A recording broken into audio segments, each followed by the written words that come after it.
Wake up, gamers, because you're listening to the Big Think Dimension with Dan and Bob Video Games. Bob, it's me. I'm Dan Standing. 2. Oh, wow. I never thought I'd meet you.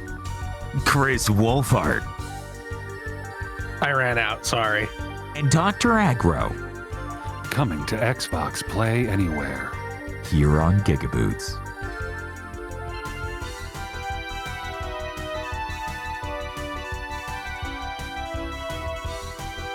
Would it have been better if I said Death Danding? Would that?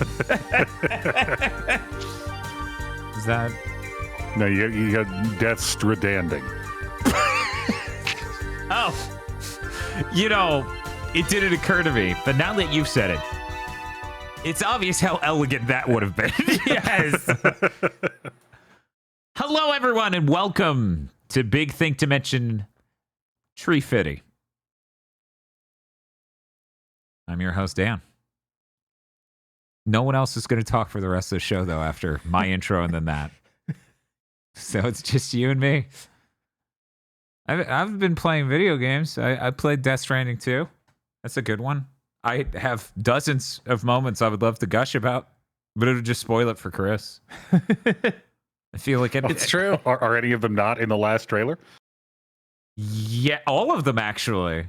Would you believe it? Would you believe it? Yeah, I feel like that last trailer mainly had stuff from almost at the end of the game. No and doubt. Almost nothing else. And the moment I saw it, I knew for a fact, I'm like, that's the end of the game. That's just like last time. Why does he do this? I don't know, but idea. but to be honest, I'm happier over the things I ran into that he did not spoil. Which I will now viciously spoil. We're starting the spoiler music. Immediately, Jesus. Immediately getting into Death Stranding 2 spoilers. Look, Bob, Hey, it's let me either just that hit or that disconnect button. Okay, we'll see you in a moment, Chris. We'll see you in a moment. In this game, we'll see you fast. Do you think he disconnected? I think he did. Yeah, Did he silence us? it's over. I'm gonna put it all caps on screen. Death Stranding 2 spoilers. There's really only one I want to talk about Okay. specifically, maybe 2, because they're fucking amazing, and they're in the first like 4 hours of the game. Yeah, so pretty Who early. cares? Who gives a shit? I mean, I think this is fantastic that they did not put either of these moments in a trailer, because they are up there on my moments. But Chris says he doesn't care. Okay. How funny did you find it that they established no Norman Reedus sprays his hair brown? Yes. I fucking lost it. I'm like, no, dude, that's his hair's gray in real life. He's spraying it. He's dyeing it in the game. That's good. That is pretty funny. You just wake up after a certain event and his hair's looking like shit, and he walks up to the mirror and just sprays it on. Yeah, I thought there might be something more to that when I saw like him with the gray hair in the trailers. I didn't think, yeah, we're just gonna solve it by spraying. He's just been doing this like on the daily. Yeah. That was amazing. Because I remember watching interviews and other things. I'm like, how come you don't look like that in the game? The other thing is, at the beginning of a game, like many stories, you get a call to action. And there's a mission. They need you for this mission. And there's this amazing call to action moment. And you have all these dialogue choices all throughout Death Stranding 2. There are just multiple different dialogue choices you can make at any point in time. And so you can ask details about it, various details, and then you can accept the mission or not accept the mission. And you say no, and then the person's like, but no, we really need you. And then you could say no, and they're like, we have no choice without you. And then you say no. And then the game cuts back 4 minutes and replays the intro up to that point. And you get to that choice again, and you can again go, no. And if you keep tripling down, the way it cuts back in time is there's this shot as he's cooking of this wall, which is a collage of photos he's taken of him and Lou and all this other stuff. And the way it flashbacks the first time, it zooms into a photo of you cooking and then seamlessly starts the intro over again. To punish you, the second time starts zooming back on the very beginning of the fucking game. And it slow moves, and then you hear Norman Reedus go, no! And then it cuts to the side and goes into the kitchen again to only redo the last 4 minutes. Yeah, because that beginning of the game is like a good, I'd say 10, 15 minutes of walking. Yeah. It is a solid ass trek. I was like, God damn it, this game just started. It's like the best moments of the year in this game. God damn it. God damn it. Anyways, there's shitloads of other things I want to talk about too, but those are like real ass spoilers. Those are. So I'm gonna take us out of the spoilers mode. I almost perfectly timed that. I almost got it down. Anyway. So I remember Bob didn't enjoy the intro of this game. Like the Mexico part. Yes, the Mexico part I feel like is the weakest. And I was sitting there hypothesizing what the Mexico part would be like when I got there based on trailers and other things, and I was wrong. But I do the Mexico part, and it is, as you were saying, pretty tutorial. Like, because it's just baby missions. It's not like horrible hand-holding tutorial in the sense someone might think of it. Yeah, as I say that. It could be way worse, obviously. So I don't want people to walk away with the wrong impression when I say it's pretty tutorial. But it is just like the whole construction of the first game is only like this tall. And they take Mexico to basically run you through almost all of the first game's mechanics. And it's because there are only so many mechanics in the first game that the first game's like, nah, that's good for like 40 hours. And we'll only add these other things like really deep in. I found it neat. I found the intro neat. There is one part though where a thing happens and you need to track footprints. They're like, use the Ojo deck to track the footprints. I'm like, I got it. And I start following these footprints that are heading away from the place. And I followed them for 10 fucking minutes. And then I go, there's no way. They did not do the story beat they just did and expected me to go this far. Where the fuck? I reload I run out of gas. My vehicle's stranded on the side of the road. Jesus. Everything's a fucking nightmare. And then I go, oh, let's see how the load system works. Oh, good. It has a save point exactly when I started off on this ill-gotten journey 22 minutes ago. Look, it was a lot. I went through a lot looking for these footprints. I loaded up. It's like, the blue footprints are yours, Sam. You need to follow the purple footprints. I'm like, I'm going to kill myself. I just followed my own footprints back into the desert. I was like, what mission is this? Norman Reedus looks back and he's like, but Lord, why was there only one set of footprints? And God said, because you're a dumbass. Because your ass is blind. Yeah, no, that I was I was dying. You have no idea the level of shenanigans. I kept reloading a save to be like, if I drive efficiently enough, I will get back to the charging station. Because I didn't yet know that it did like 10 rolling checkpoints. I had no idea. So I'm just reloading the same checkpoint going, if I jump the rail on this bridge and don't use the boost, but maybe at the last second use the boost, I shit you not, every time 20 feet from the charging station. I did this like 5 times and I'm like, this is a fucking nightmare. Let's load the save. You didn't even have the thing that lets you build charging stations yet. I didn't have it on me. Okay. I didn't have it on me. I didn't want to waste another. The charging station was only 20 feet further. There's got to be a term for that mounting suspicion you have that this interesting and engaging puzzle the game has presented you is actually you not understanding what the game wanted you to do. The best part is because the footprints of me leaving that place was so many hours earlier in the game. I didn't know that was my path. Okay. I was like, oh man, they like hooked it this way in a really crazy way. And I keep following it. I'm like, hey, wait a second. This is hewing incredibly close to the... Oh, son of a bitch. God damn it, dude. That game, I haven't seen it on PS5 normal. I'm on PS5 professional. I have no idea what the differences are. That game looks immaculate. They show outdoor shots, and I'm like, we're done. Graphics are done. There's not one Unreal Engine 5 game where the environment looks this good. Yeah, no. It looks insane. It's fucking wild. I'll even change it into fidelity mode and be like, I can only barely notice a difference because of the tiny shrubberies. That's it.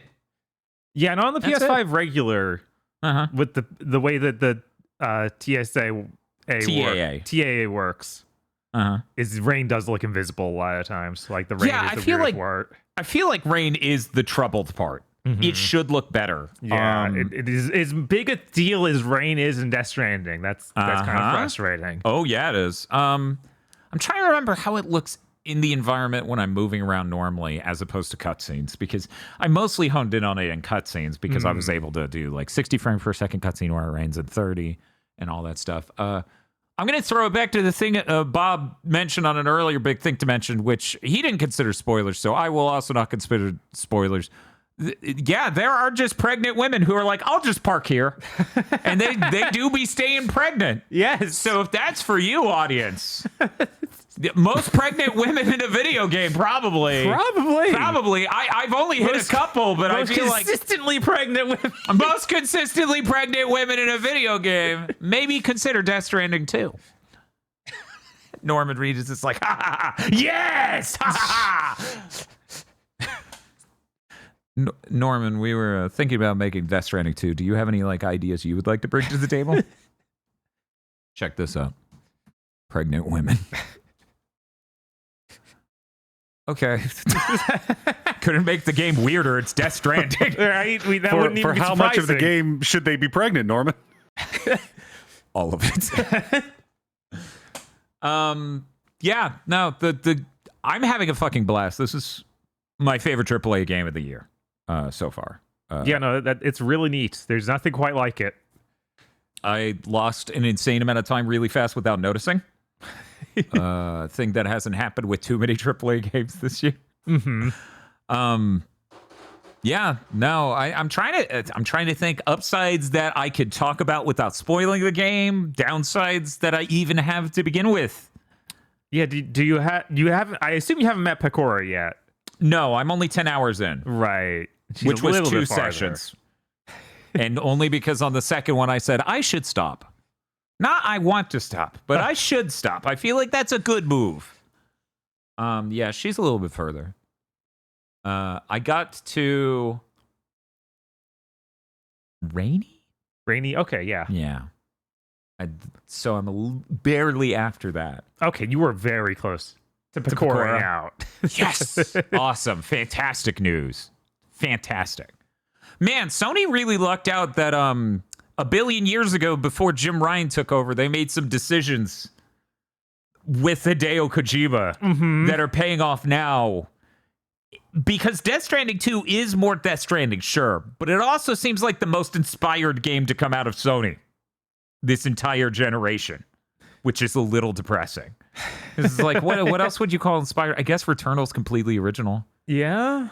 But even that's like everything else is a sequel. It's hard to feel good about that one because it leans so much on it's us doing a roguelike. I don't know. I guess alone isn't enough to be like it's uninspired, but it's definitely the roguelike thing is really just because they don't have the money for the content, which is why it shouldn't be $70, you fucking morons. But yeah, no, it's there's so much going on at all moments in the plot and everything else. I cannot wait till Game of the Year when I can just talk about certain other things that are fucking peak hilarious, where I said, are you fucking serious, when they say the line out loud about the man's arm. Yep. Yeah, I was like, you fucking asshole. What would you call that, by the way? You fucking dick. Absolutely fucking hilarious shit. There's a reason I've said the things I did about possibly the most playing the game, it does feel, because there's so much more combat from the get, and you're using guns from the get and all these other things, and you're fighting things that are kind of mech like. Yes, there are certain things that are a lot like so you know how I believe which fucking Metal Gear Solid 4 boss decoy, it wasn't decoy octopus, what was it called in that one? What was the octopus called in that one? Oh my god. Screaming octopus? No. Crying wolf. Maybe it is screaming octopus. Maybe. Dude was angry as hell. Yeah, he was. Laughing. Thank you. God, yeah. the exact tentacle shape and the way it works and the way it looks both organic and cybernetic is so instantly integrated into these designs in this that you're immediately just looking at this from that and other angles and going, yeah, this is like a Metal Gear 6. Like, it really is just so overtly the shit that's in the Phantom Pain with all of these systems for stealthing, and the fact I'm literally attacking a bandit camp to do a thing that I could stealth and do. And all these systems when it comes to traversal and shit, it's fucking wild that the game is so built up on so many systems and layers to be that. But the plot of the game is, Sam, you're the only person who can walk 4 miles that way and give them a box. Yes. You did it. You united all of Mexico by bringing them the 12-pack of Mexican Coke. Which they just call Coke. Which, by the way, they just call Coca-Cola. Yeah, no, it's a lot. It's a lot to deal with that. Yeah. No, I love it. It's so funny because they're like, you're the greatest hero of all time. There are people who spend every day of their life doing jogs and who run marathons who do not get as much praise as Sam Porter Bridges gets for walking down to the 7-Eleven on the corner. He doesn't even do it fast. Well, it's dangerous out there. It's in dangerous. the Death Stranding world. No, it isn't, actually. If I may point out, no. The game's like, look out, there's spooky stuff here. And I'm like, wow, watch this technology. Because when you pick up an order, it immediately has a system in this. I don't remember this being in 1, but it's been 5 years. You can press an old square and draw a route that you intend to take. And then looking at the environment, it will draw the line. So I have this amazing trick where it's like, you need to make this delivery somewhere really dangerous. They're right here. And I'm like, oh, wow, that means I can barely hang on to the ledge as I drive all the way around that. And I do that every time and I'm fine. Literally nothing scary or dangerous in this entire video game. They're like, you need to sneak into this bandit camp. And I'm like, I sure will try. And then they detect me after the 4th guy. And I'm like, I'm just going to kill the rest of you. And then I shut them down. I turn them off like a computer. I just walk up to them and hit the off switch. And then I'm like, I just took a whole bandit camp. That was simple. The only thing that's been dangerous is boss fights. Which, again, you could just pretend you won. Yes. It is a very tempting option. It is a very tempting option. I have not hit it. Bob, did you hit that button? I did not. And after I found out, after the point I realized that was there, I kind of stopped dying at bosses anyway. So I wasn't even able to check it. Yeah, no, the only reason I had any trouble with the second boss specifically is because they're like, hey, we gave you this outsized fucking level of danger gun. And I'm like, dude, you're a musician. What?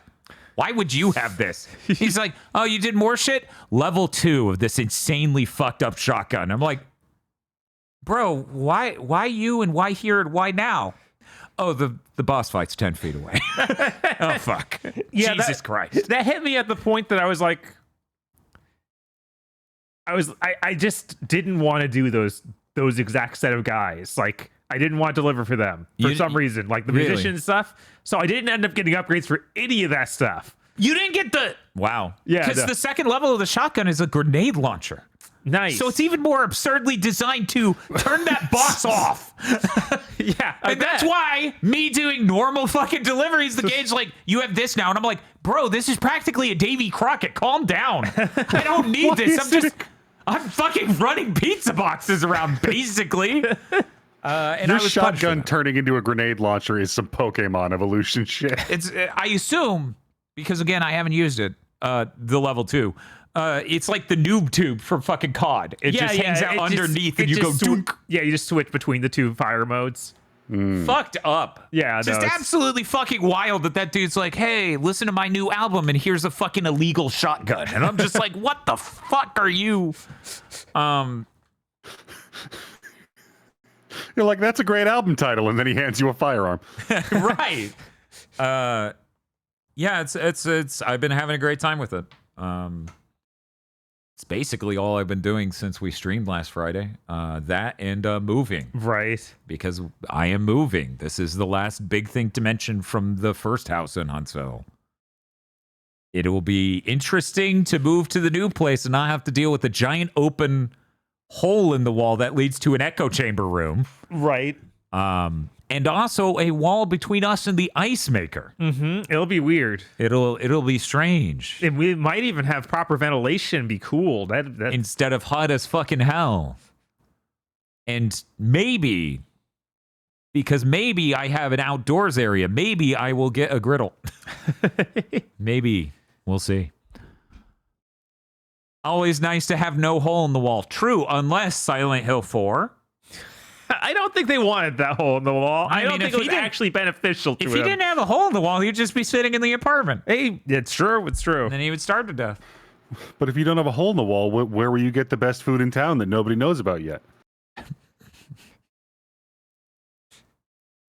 If you find a literal hole in the wall in Silent Hill, do not eat whatever food is inside that aggro. I know that your brain has been programmed to believe those are the same concept. There was a chicken here. It's gone now. It's gone now. Mouth covered in chicken, like grease from fried chicken. It's gone. I was just imagining the main character, Silent Hill 2, just reaching in the hole in the wall and pulling out a full-on roast leg of turkey. And be like, okay, eat it now. James, Is you have it to eat worse it. that it's not covered in the black shit? Yeah, actually, that is a little more worrying. Jesus. Are you still gonna have a neighbor who mows the lawn all the time at the worst time? It's gonna be the same guy. I'm back. He's like the dude who follows around that guy. Did you see the I Think You Should Leave skit about the dude who hunts down a baby he had to share a flight with 3 decades earlier? No. He's like, I lost my job because I couldn't sleep on that flight because you wouldn't stop screaming. So I tracked you down and I'm here now to yell the whole flight. Jesus. You'd be like that, but as a neighbor. You would just be hunting me down for the rest of my life for some grievance that I have no idea about. Yeah, I'm excited for the new place. It's a lot nicer. I am going to release a specific image. Should I hype it now? So, with no exaggeration, the master bedroom in this house, and Chris, I hope you're here. I hope you're unmuted.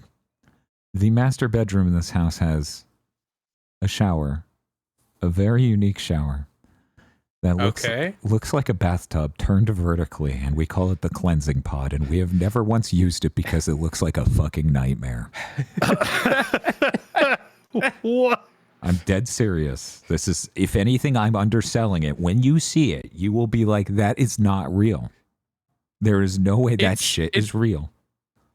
It's not like just like one of those ones that's like a tight tube. It is like that they have in some hotels, like the ones that just have a glass box. There's no glass. There's no front to it. So on top of it being a claustrophobe's nightmare, you also have to stick up a curtain rod and a shower curtain in the already Is it limited in a space. corner? Is it a quadrant shower? No. Like, is it just in the corner? It's like a third of that bathroom. This bathroom's a fucking thing's so mistake. weird. I'd never seen anything like it either. I've You need to never send me a seen any. picture of it later. I'll send It you. is astounding how you were able to so masterfully reframe admitting that you haven't taken a shower in a year as you being the victim of this situation. 2 years. I didn't want to overestimate. Let me see if I can find it real quick. I believe.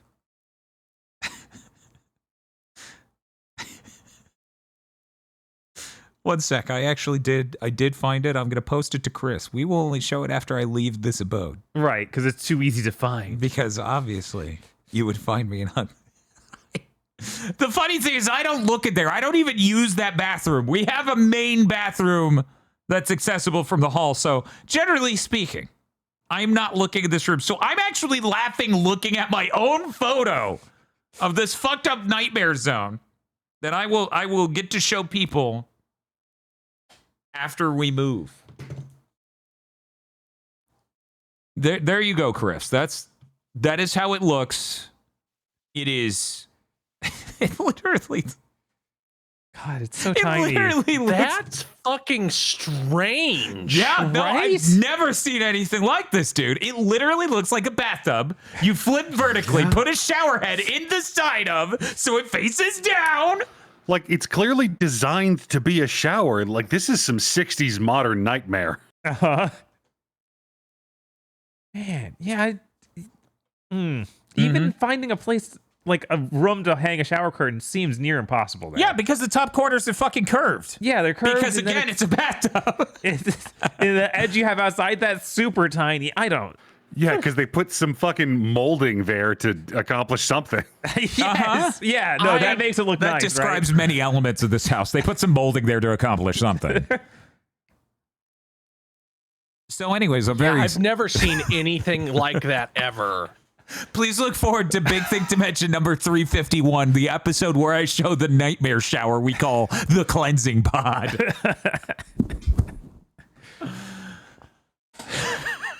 Have Bob draw it. He just draws me inside don't worry. doing the fetal position. I found a picture of a comparable one that you can show chat. Oh, 1 second. I want to see it for my own sake, even if I don't show Like, them. if you have Bob rough out a drawing of this real quick, it is going to look not dissimilar enough to human genitalia to pass for inclusion in the podcast. Let's see real quick. Chris, have you posted? Oh, Yeah. Wow, that is close, but it does look a little bit less bathtub. Yeah, it looks a little bit bigger. It's still like, where are they Than finding yours. these? This is fucking unreal. You know what? I'm not going to show it to them because one, this is way worse. Mine is way worse. Right. And two, it would lessen the impact of mine. Exactly. They gotta wait till next week. But that is a good. I'm trying to That is a pretty good. I'm trying to find out if there's any kind of. This fucking. It was affordable, and it was a place in Huntsville, and so we went with it. And we were supposed to move a year ago, but things were a little crazy. And this time we will have a new adventure. A new adventure of, will the traffic be so loud you can hear it on our podcast? A good thing we've defeated the ice machine devil, though. Right. The ice machine devil will properly be sequestered to a different end of the house, but that? Who knows? Spiff says he's happy that it baffled Chris as much as everyone else. I've never seen anything like this at all. Like, I've seen ones of those that are a tub and shower combination. Okay. But I don't know what the you would even call this. Like, I've never seen anything like it.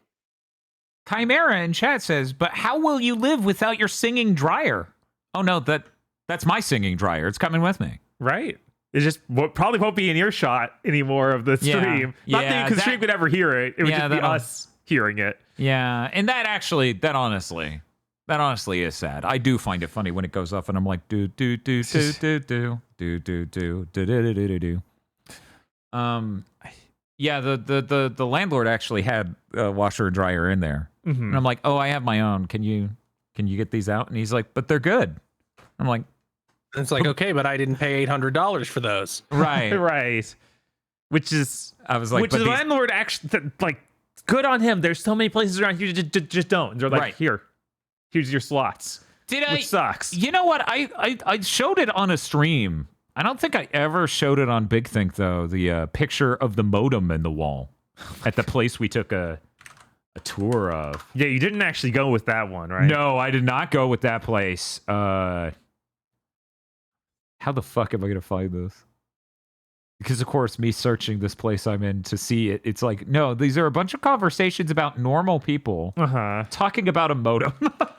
Not, the fucking modem in the wall. Oh. Okay. Oh, There we you go. know what Found it. you know what I bet this is? What? I bet this shower is some shit that they put in gyms or locker rooms.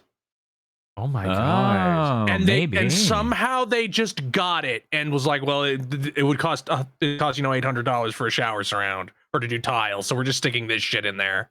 That's ludicrous. But I could believe it because I have also never, like, growing up, I did, like, my parents did a lot of house tours, so I got to see a ton of different houses. I never saw anything like this. I've never seen anything like this. Yeah, so Ever.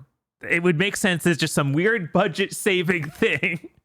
Yeah, my main source of income for like 5-6 years was like I did all kinds of repairs, but I primarily cleaned clogged drains, and I never saw anything like this. Jesus.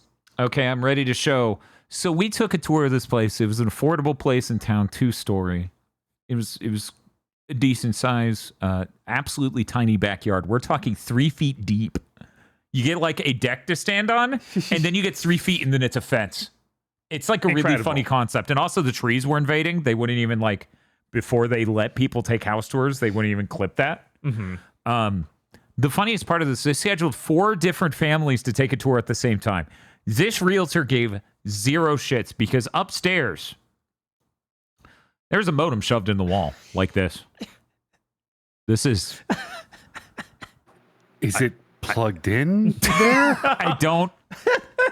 That's so crazy. I don't know. It looks like someone just threw it at the wall. Right? And then it stuck, and everyone else said, eh. Everyone else was like, whatever, dude.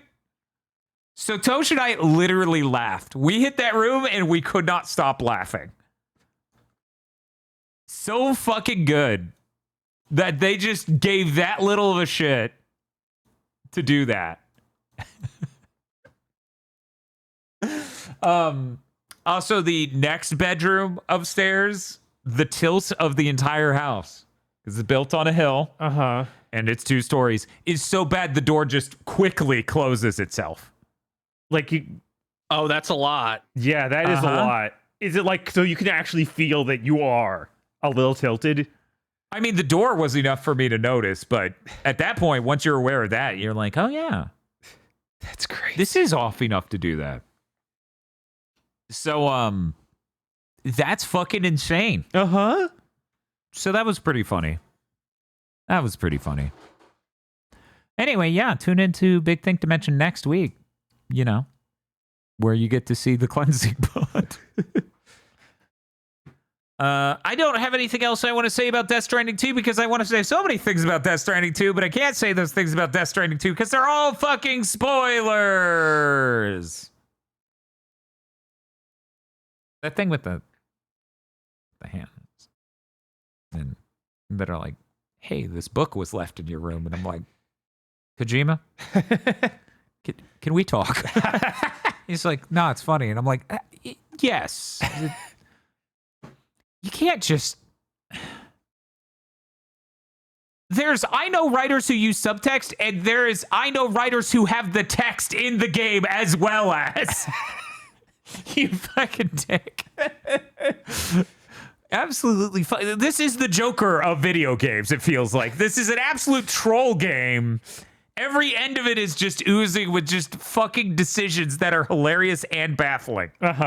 In pleasant ways, nothing but pleasant ways. Subtext is for cowards, but also, what if text and also the text it's based on? I'm like, I'm dying dealing with this right now. I know you're going to pair this up with some heart-wrenching cutscene. And then he's like, well then, sit your ass down. I'm like, okay, let's do it. And then Sam will just do like, this is wrong. Yeah, then Sam's just going to be like...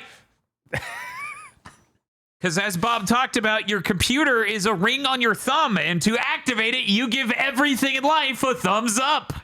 Including the most tragic shit you've ever seen. I'm like, hey, I like this sign, and then I drive the car, and then Lou's like, oh, I like that too. Here are all these likes, and I'm like, oh, my baby likes that, and then I get 1 billion likes for liking a message from Fragile or something, and then I get so many likes from liking likes, and I'm like, this game's unreal. The game text, go outdoors. The game subtext, but also get likes. Well, that'll help you get likes. This is important.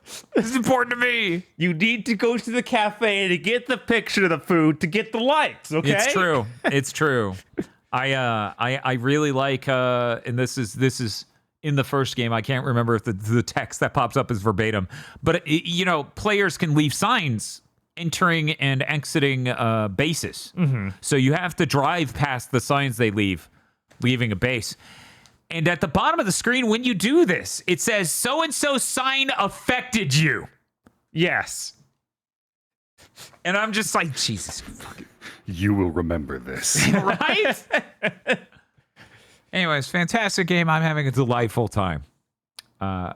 Highly recommend. I wish I had played that at launch and we did some sort of spoiler cast. That would have been neat. Yeah. If only they didn't piss me off with the fucking... But if you buy it extra expensive, you get it early. And I'm like, check this trick out. If I don't buy it and then play it months from now, I'm going to pay way less. Uh-huh. It could go both ways, bro. If you want to fucking screw me out of, what was it, $20? I think it was an extra $10. I think it was $80. It's just infuriating to be feels like, terrible. it's already a $70 game and you want me to pay extra to get it a few days early. So then the only people I can talk to about it are the people who are dive bombing it early who are going to spoil the shit out of it. Yeah. What are you going to do? Yeah, I'm All really right. glad this game ended up not getting spoiled for me basically at all. So that's nice. Do we think that is also a result of the share feature being effectively dead? Yes. I mean, And it being $70. yeah, I probably wouldn't have had the Devil May Cry hat dancing scene spoiled for me if the share button didn't exist. Probably Because not. I think that was a direct post from the console. Right. So it's interesting to think about. Like, sure, every marketing department at every studio has been dependent on the share button for almost a decade, and then it disappeared. But at the same time, these games aren't getting spoiled as much. Sounds like you have a problem and I have an advantage. But yeah, anyways, I'm done talking about Death Stranding 2. I'm looking forward to talking about that further. Maybe we'll do like a tiny spoiler cast. I don't know. Game of the Year's coming up, so we're grinding a lot. I think I have Death Stranding 2 and at least 14, and people are trying to make it so it's 16 other games to play by the time we're doing Game of the Year. So we'll see. Oof. Bob. Yeah, what's up? What did we play last Friday? We played... Oh my god. That's right, Keeper. Lumines Arise! Hey, Bob, what did you think of Lumines Arise? You know, we talked about it a little bit on a big thing last Friday. Yeah, no, it's a really good game. It's basically the best Lumines game. It's fucking an incredible game, and it's not... Every version of Lumines since the first one really feels like just not as good or just literally the first one. Yes. And so for this one to be so excellent in its own way and have new mechanic ideas is like, damn, what a fucking stellar ass video game. What a stellar ass video game. Lumines Arise is so good. We also played Keeper. Yeah. Man. How was Keeper? Now, for the audio listeners, I will say I have updated the on-stream thing, but I will say it. This was gifted by Uncle Phil over at Xbox. Thank you, Uncle Phil. Is hashtag gifted by Xbox. We got a code for this. I wanted to cover this because I noticed no one was talking about it. And I thought that was bad because Double Fine makes good stuff usually. Or interesting stuff, at least. Right. And so, because I thought Psychonauts 2 was great. I had a great time with it. So the only way I heard this described before playing it is that it was kind of a walking sim. It's not kind of a walking sim. This is such an outdated concept for how you tell a story and immerse a player in art that it feels like it should have come out late 7th gen, the very beginning of 8th gen, to have any reason to exist. It is, gameplay mechanics-wise, bereft of a single good idea. You move slowly. You do light puzzles that suck. To interact with puzzle elements, you hit a button to watch a bird slowly fly over and then do the thing and then slowly fly back. If Lords of Shadow had no combat and nothing but puzzles,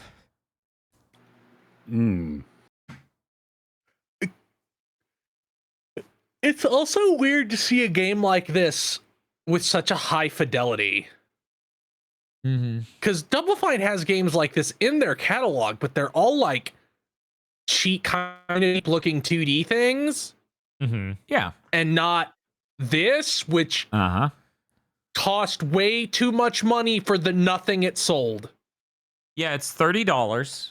It was 4.5 hours, I think, exactly for us. That was the how long to beat as well. Somebody in chat says a witness like. No, that has mechanics. There are and puzzles designed into it. I cannot stress, this is like, imagine the worst 3D Zelda temple you've ever been in, but 4.5 hours long. It's awful. I feel bad because Bob played the whole thing as I just stared at it and tried to talk about anything else because I was so upset. Because visually it looks great, and then there's like no speech or anything in the game, and then the achievement literally pops up and tells you the plot, and I'm like, what the fuck are you doing? Like, oh, we rebuilt this statue from an ancient era. What does it mean? Oh, the achievement will tell you what it means. What the fuck is going on? So I was a little disappointed. Bob, what did you want to say about Keeper? Not much else, because there really isn't much else here. It's just like, here's some cool art. It's miserable to play. That's unfortunate. Also doesn't have anything really interesting to say with the story. It's just sort of there. Even the story stuff seems like the most cynical, we're pulling at your heartstrings shit. Yeah. It's just like, look at this thing. It's kind of sad. You like, built a bond. I hope nothing happens. Fuck off. Fuck off. 4-hour game pulling that shit. Right? There's so many. It tries to do a big, epic, you were separated moment like an hour in. It's like, what are you talking about? What do you mean? This game barely began. What do you mean this is my low point? Right? They're like 3 gameplay modes, you could call it. The one that you get to see in all the trailers and stuff, the lighthouse mode, is the worst because you move insanely slow. Yeah, and it's most of the game.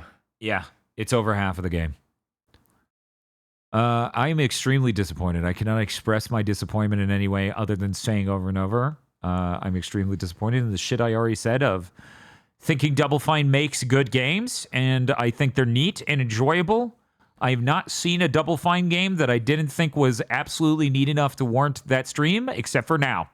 Now I know that stream should not have happened. I did not know that's what that game was. I thought when people were comparing it to a walking sim, it's because it would be the closest analog, right? And that there would be anything else. But no, it's like walking sim, parentheses derogatory. I don't even think people into that sort of thing would actually enjoy it. That's the point we're at. And I don't want to talk about it anymore. Yeah, no, it's just sad. Yeah.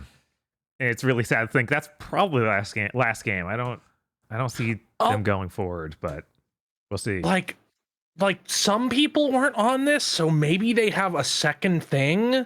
Yeah, cooking. No, Tim Schafer like definitely wasn't really on that. But it was still 4 years between Psychonauts 2 and this. Yeah, and they like and like Tim Schafer is so bad at managing a no, it was 4. Yeah. I played it the year I bought the Series X, which was 2021. And Tim Schafer's really bad at managing really bad at well, Dan, I'll get to use it in dev mode and see all the totally 100% accurate emulators that people say work on it. YouTubers promised the stream. Like I can't see Tim Schafer having something ready next year. Right, me neither. He doesn't do that.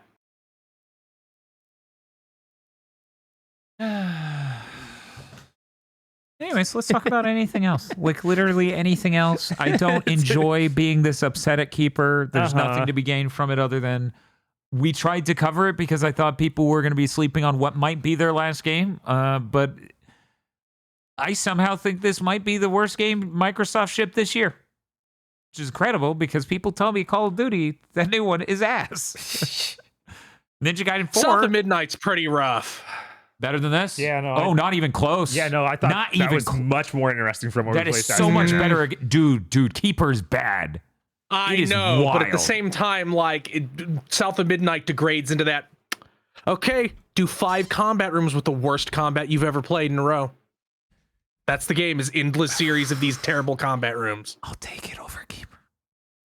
I need to go back and play it. I mean, If yeah, only they we would put can- it on sale on Steam, but they won't ever do that. No. Apparently, Xbox is a publisher. The brand just did not even notice Steam sales are a thing. I guess I Right. don't know.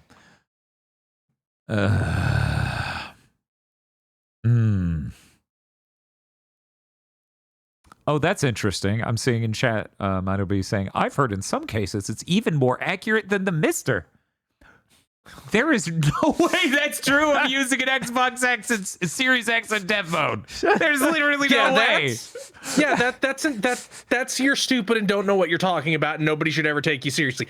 That's like Only one looked way in to the find out. Oh, of course, yes, of course, obviously. What were you saying, Chris? I looked in the TikTok store the other day because they say sell things there. They had a Fantic laser level, which is actually a fantastic laser level.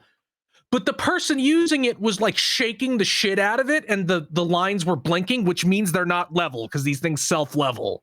Okay. And he's like, it's so level, it's so level. It's like, it's not, you're shaking it. You don't know how to use a laser level. You just know that if somebody buys it through that affiliate link, you get money.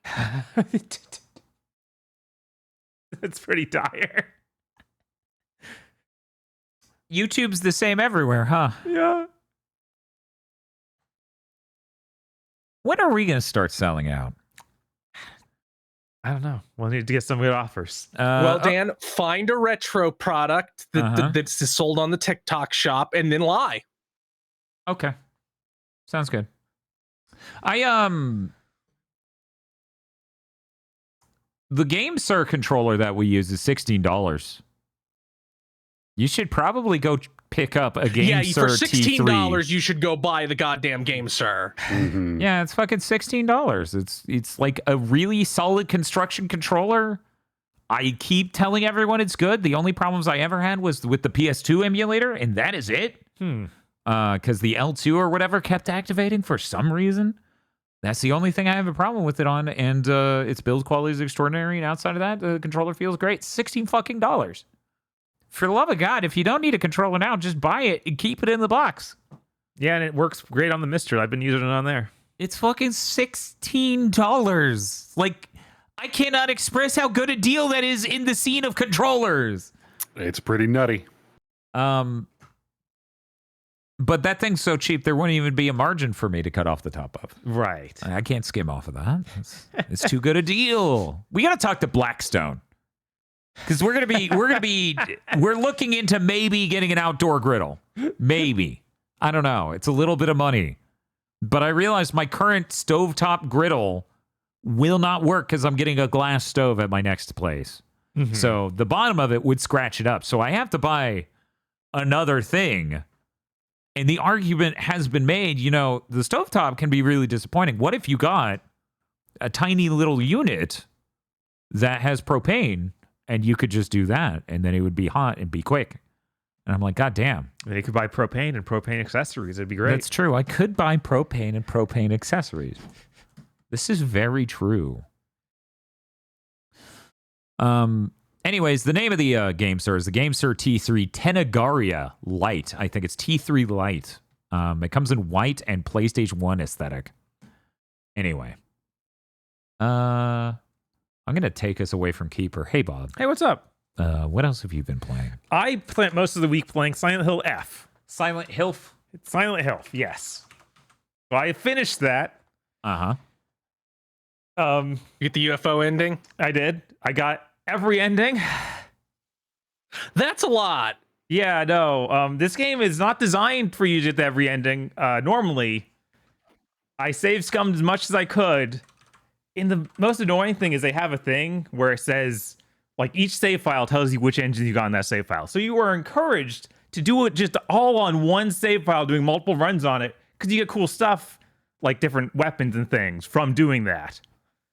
But I didn't do that because the That'd be 4.5 playthroughs. yes, and this game is not made for multiple playthroughs. Like they First of all, how much do you fucking hate that thing with the switch doors now? yeah, no, that's just wasting my time. Like Yeah, that like after new game 1, the doors should have all just been open. yes, absolutely.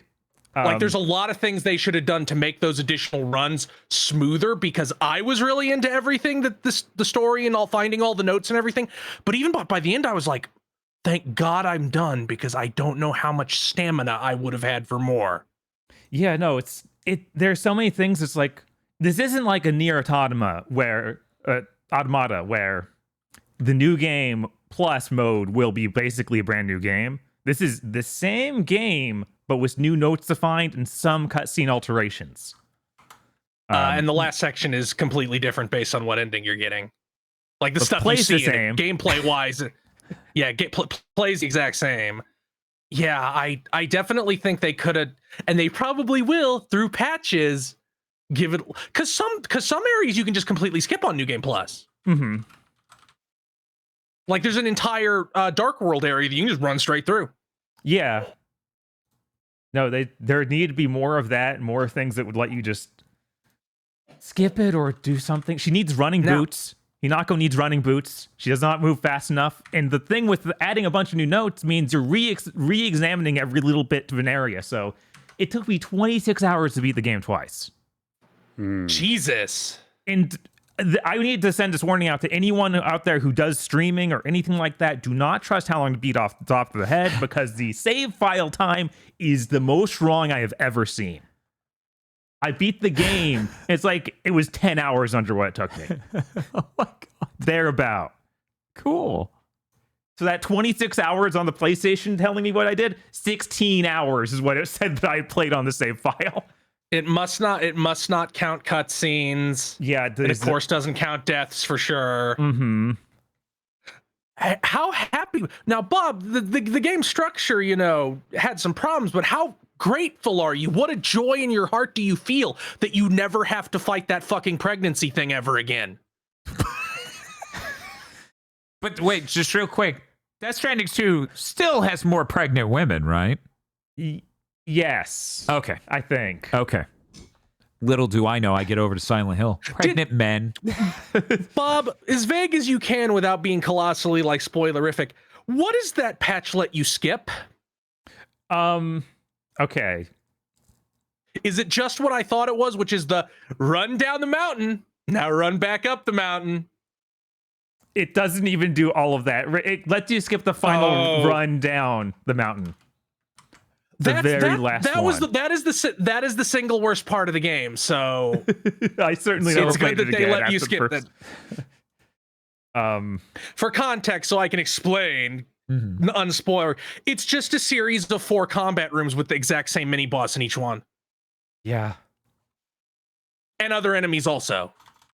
But it's and for a little bit more of a spoilery context, this happens while you're supposed to be chasing something. Yeah, for as much as this game leads on its combat, there are, I believe, 4 enemy types total. Yeah, there is. That's a little frustrating. There are two varieties of the standard Silent Hill mannequin. Mm-hmm. There's 2 types of mini boss. And there's I think there's one other. Oh yeah, and then there's the screaming crying thing. Yeah, which so there's 5. The screaming crying thing's a terrible enemy that shouldn't be in the game. It's awful. See, the crazy thing is that they clearly understand that some of they clearly understand that doing this so many times would be annoying, because they even vague give you a huge combat boost on subsequent runs. Mm-hmm. Like you have a thing that you didn't get till late in the first run from the get, but they just didn't do enough. No, it's not enough. Like it's still frustrating. Luckily they add that super easy mode, but that makes you take almost no damage, but it doesn't really make the enemies take more damage. Yeah, that's what I noticed when I dropped from a hard to story, is like I'm taking a lot less damage, a lot, but nothing's dying any faster. And you get upgrade systems to upgrade your health and your stamina and whatnot, but you don't get any way to upgrade your damage. Outside of that's entirely weapon based. You just have to learn what weapons do an insane amount of damage. Right, which I found out even with all New Game Plus special weapons and stuff, the best weapon's a kitchen knife. Yeah, they're very funny. Yes.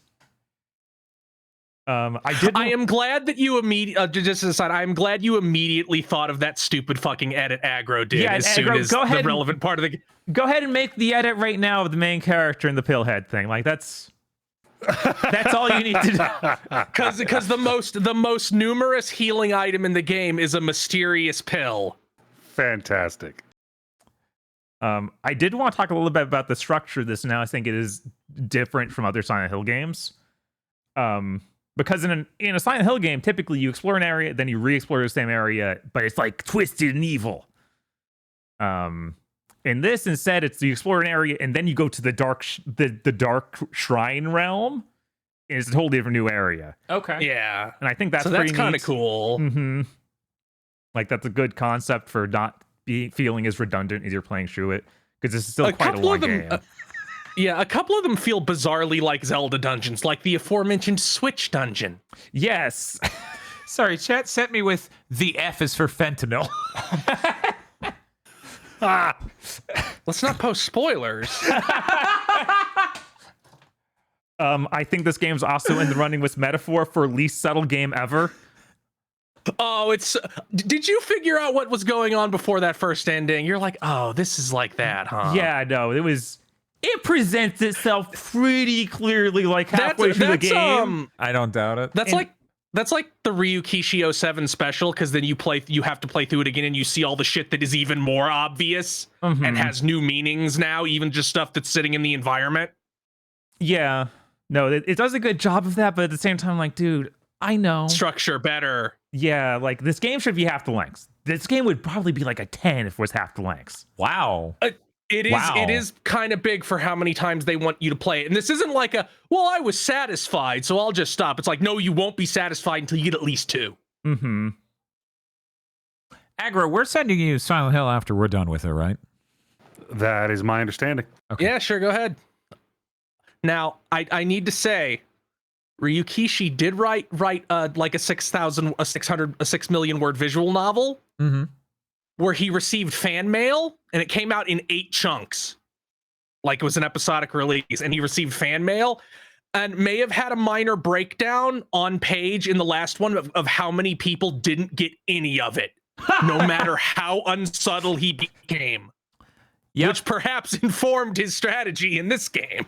As a creator, I've never experienced this. Also, I'd never seen a Ryukishi thing before. Mm-hmm. I kind of didn't know what to expect, so it was kind of surprising to come to this and be like, oh, it's drawing on all these same like themes and character archetypes and stuff that I've seen in like 100 other things. Like if you grew up watching aughts anime about coming of age stories, you have seen a lot of the stuff in this game. So Bob, if I just hear me out, what if I play Silent Hill 3 through again? But on the CRT, I have like, I don't know, Lane or some other aughts 90s anime over there. Will that be enough to like collate the two? That might get it done. Okay. No, you won't get the funniest note in the funniest tech document in video game history. Well, that certainly wouldn't be relevant to any Game of the Year ceremonies or anything like that, right? Bob, did you get the funniest note in video game history? I'm specifically talking about the one where you find a key and then you have to go back to the friend's house and open her mailbox. You get a trophy for it. Yes. It's like, you're not supposed to do that. Like, you get an achievement like violating mail law or some shit like that. Yes, I did get that. That is maybe not because, like, it's a joke, but you just read it and suddenly way too much about that character makes sense. Uh-huh. Yeah. I've had moments like that in video games.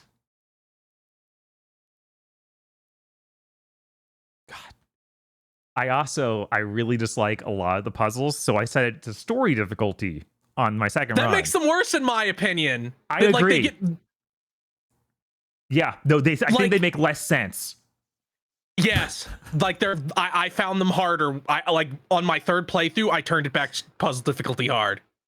What the fuck? Yeah, because they already aren't very hard on puzzle difficulty. Like they make you think, but they're not like, it's not like the 18-page like word problem that Silent Hill 2 drops on you if you play on riddle difficulty hard.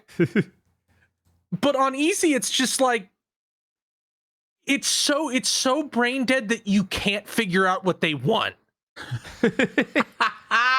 yeah, no, I think the minor puzzle spoilers. Mm-hmm. The puzzle in the middle school is actually interesting and well thought out in the like regular hard difficulty. And it makes basically no sense to the point where they have to make it so you open the journal and she's written something else in there that tells you exactly what to do. It was like, what do you mean? Yeah. I also found the like the scarecrow puzzle way like more confusing on easy on story puzzle. I think the scarecrow puzzle is bad. I think the scarecrow puzzle is the worst part of this game, and I hate redoing it. I also did not like redoing it a single time. Yeah, because on hard puzzle, it's like you will get a single line of text, and then you're supposed to figure out which scarecrow it is from this. And it's so vague, and like there's a whole field of scarecrow that all look each other differently and have different faces and different other features. And it feels like there's way too much information from the scarecrows to really narrow down what they want. Yeah, I'll give an example just because it's the very first one on hard difficulty. The note is some shit like, you know, it's flowered up a little bit, but it's like, damn, I hate this person, but I have to pretend to be happy. And like the relevant scarecrow is smiling, but it has like a mask with a frown on the back of its head. And it's all shit like that. On story difficulty, I feel like it's even more confusing. Yeah, on story difficulty, I think what it is it boils down to find the scarecrow that looks like your main character every time. Maybe. I know there's one of the solutions that's like that. I didn't pay enough attention to see if they're all like that. Which there Bob, isn't anything like suggesting in the text from the scarecrow that actually says that you should be looking for you. Well, yeah, because there's other identifiers you can use. But it's just that some of them isn't conveyed well at all. Mm-hmm. Yeah, I did that. I did the scarecrow puzzle 3 times, and the second and third times I both had to use a guide. It was this, and it's like I don't get it. I don't remember what it was. Uh-huh. It was a stupid puzzle. Bob, do you agree that this is probably the best UFO ending? Well, we haven't seen them all. That's true. We've only seen Silent Hill 2 remake, and well, did we even get the 3 one? I don't think we got the 3 I'm trying. I watched the 3 one forever ago. Right. Yeah. This is a good one. I did this thing where I switched between one run I did English dub, and then I did the Japanese dub, and I did the English dub again. So I ended up seeing the UFO ending in Japanese. I need to go back and hear that in English as well. This is a side note, a little bit spoiler for news. This is the first time a Japanese actor, has been up for the VGA Best Performance Award, the Game Awards Best Performance Award. Oh, Huh. Yeah, I saw that. I was kind of surprised. Which makes me sad that the only reason that she's even up for it is probably because she's also mocap. Yeah, no, she's also like the actual like because digital voice actors aren't real actors. No, she had to be digitally scanned in and also do the mocap. It's otherwise you're just not even acting. It's not even acting. Apparently, her voice actress did like a stream of the game too. Oh, cool. That's funny. So, Bob, you agree that we have at minimum 3 entries for biggest cuck in this game, right? 3? I'm like, dude, Yeah. definitely. And now I'm like trying to figure out 100%. The two friends and then the thing. God. I feel like the thing counts. Okay. All right. Excited to find out how I feel about this. Did you get the talisman that auto counters? I didn't use it. I got that super late. It's really good, but yeah, if you get it super, it sucks that it feels like coded to you have to pull every other single thing out of the talisman gotcha before you can get it. Yeah, I started to feel like that talisman gotcha was just lying. It's like, no, there's just an order to this. But I don't think there is 100%, but it feels like that. They probably are like, you can't get that one until at least New Game Plus. Yeah, because it is just broken. I got a totally busted one where it's like, okay, when you switch weapons, the other weapons just repair themselves. So I just that is all that since I got the UFO ending weapon, I just cycled that and the other plot weapon is like, well, this one's empty, now this one's charged again.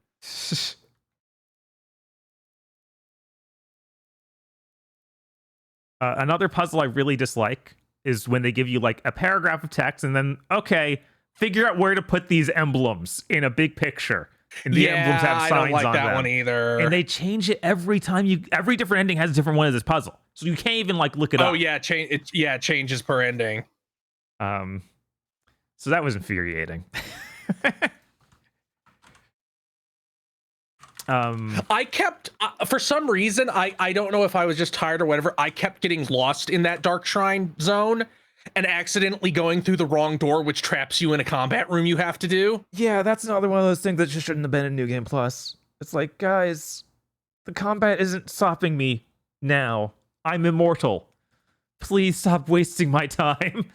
Yeah, they should have cut, like, I'm gonna be real, in past New Game, like maybe you could do it in New Game +1.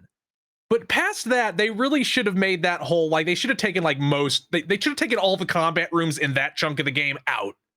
Yeah, it feels like the back half of this game needs to be almost completely cut out, like for New Game Plus runs. Because New Game Plus, there aren't any changes until the very end of the game, like the last hour and a half or so. I think the notes in the Switch dungeon change, I'm pretty sure. Yes, there are a couple more notes in like 3 different dungeons. But that's it. There's no new cutscenes. But yeah, it should have been like walking down the block. Mm-hmm. Like you can keep the bosses, but everything else, it's like I've already killed them so many times, except now I'm more powerful than I was either any of the previous times, but it still doesn't take that much less time because you didn't give me good, like, you didn't increase damage very much. Yeah, you didn't increase my actual damage output. You just increased other things.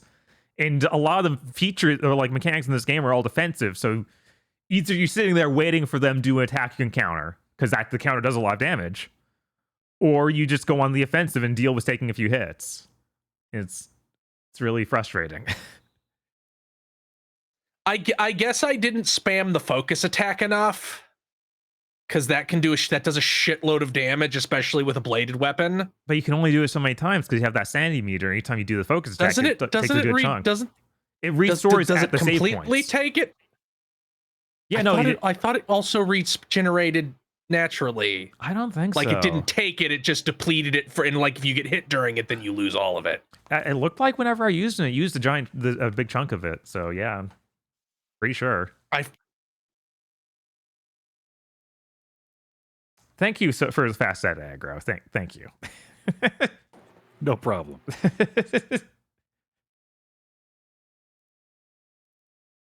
I'm trying to think of anything else. Yeah, there's so many good things part of the game. It's just like, man, it shouldn't have been structured like this. It's really frustrating. I'm like, I am fairly confident they will continue to patch like ways to make it smoother on subsequent runs in.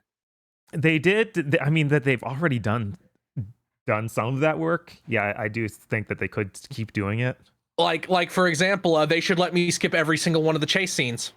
Yeah, absolutely. They bare minimum should let me skip the death animation from screwing it up, which is very long, and I saw too many times. I got good enough of the chase scene, so I stopped dying. But still, it's frustrating. And again, just give Hinako running boots. She's not fast enough. She needs to be fast. Yeah, she got to be she the quick does need turn. to be. Look, she's already so powerful. This is giving her too much. No, I'm sorry. She needs to be. What is it? Max Anarchy that had the insane running animation. Yeah, no, we need that. Or what is it? Anarchy Reigns is the U.S. Yeah, name. Anarchy Reigns is the U.S. Max title. Anarchy is such a good name. It is. I like it a lot. It's just the God Hand run. I sure wish Sega would re-release that game. I remember having a dumb, neat story, even if it was like really obviously like tacked on. Oh man, 1 second. Cascade Persona's cooking here. Hinako Shimizu for Tekken 8. No, this is good. Fuck. Unironically, that sounds fucking strong. And then it'll do so well, it'll set the precedence for James Sunderland in Street Fighter 6. Man, James I Sunderland kind of want to watch washed Dan by- Hibiki. Yeah, wash James Sunderland. Except then he has to fight one of the female fighters and he suddenly gets real powerful. Like he goes up to top tier instantly. It's like the Tom and Jerry cartoon where he just balloons up here and he like walks in. Hadoken's pillow. He looks- pulls out a pillow for some reason. He pulls out his right wing handbook, his red pill handbook, and it just says a quartered woman will never fight, and he just balloons up like a manly man and stops it and then loses anyway. Reverse Sanji. Jesus. Yeah, no, James Sunderland, Street Fighter 6, make it happen.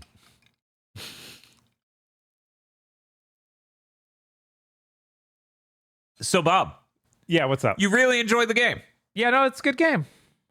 It's a shame it's not a 10. It is a shame. I'm looking forward to it. I'm going to be honest, at the point I'm at, Death Stranding 2 might be a 10 for me. I'm really fucking enjoying it in a way I wasn't even sure I would. Mm-hmm. Yeah, no, Death Stranding 2 is really good. I like it more than this, but I think that's just a genre preference. Yeah. And that's the thing. It's really weird for me to be like, I guess I like the genre of Death Stranding more than Ghost of Yotei. Wait, what the fuck is the genre of Death Stranding? Strand type game. Walking 3 miles and having 10 dudes clap like I'm fucking Einstein. Yes. Sam, you're the best in the country. Sam, you're the only one who can unite all of Mexico, which is approximately 6 square miles. Fragile great. can't do it. It's great because it reads it off literally. It will tell you how far you went. They're like, you did it. You brought all of Mexico online. I'm like, I traveled 8 kilometers. You Yes. motherfuckers couldn't travel 8 kilometers? It's the dream. We don't have the dooms. Mexico's not as big in the future. It's that shrinkflation. I bought Mexico, but when I opened the bag, it was tiny. It's like, hey, wait a second. Look, we needed all that nitrogen to keep Mexico from breaking in transit.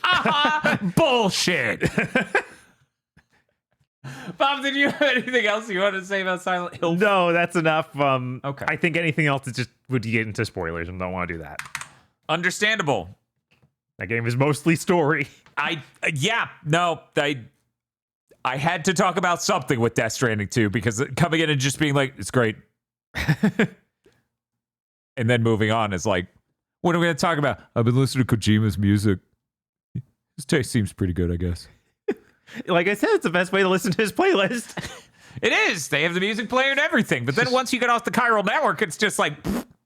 And I think that's hilarious. I'm like, what did he mean by this? He could have meant anything. Maybe Kojima wants you to stop streaming music, assholes. He could mean anything, though. There could be any reason that they went out of their way to make sure the music player shits out the moment you leave a chiral network. Yeah. No, I used that thing for like an hour and was like, adding songs to this is kind of annoying. And I kind of like just the piece of driving without it. And then having it play ramp of a song when it feels appropriate. Right, yeah. No, I'm going to go back probably at some point. I added every song I had to the playlist. Right. And then I hit a couple where I'm like, okay, dog. this song's bad. Yes. It won't leave. It's like a bad taste in my mouth because story events keep pausing the song. And so, like, for a solid 15 minutes, it's been trying to play this song intercut with cutscenes. And Normus Reedus going, Pecco. Pecco. Have you been playing anything else? I got to play a bit of Yote. Like, probably 4 hours or so. Okay.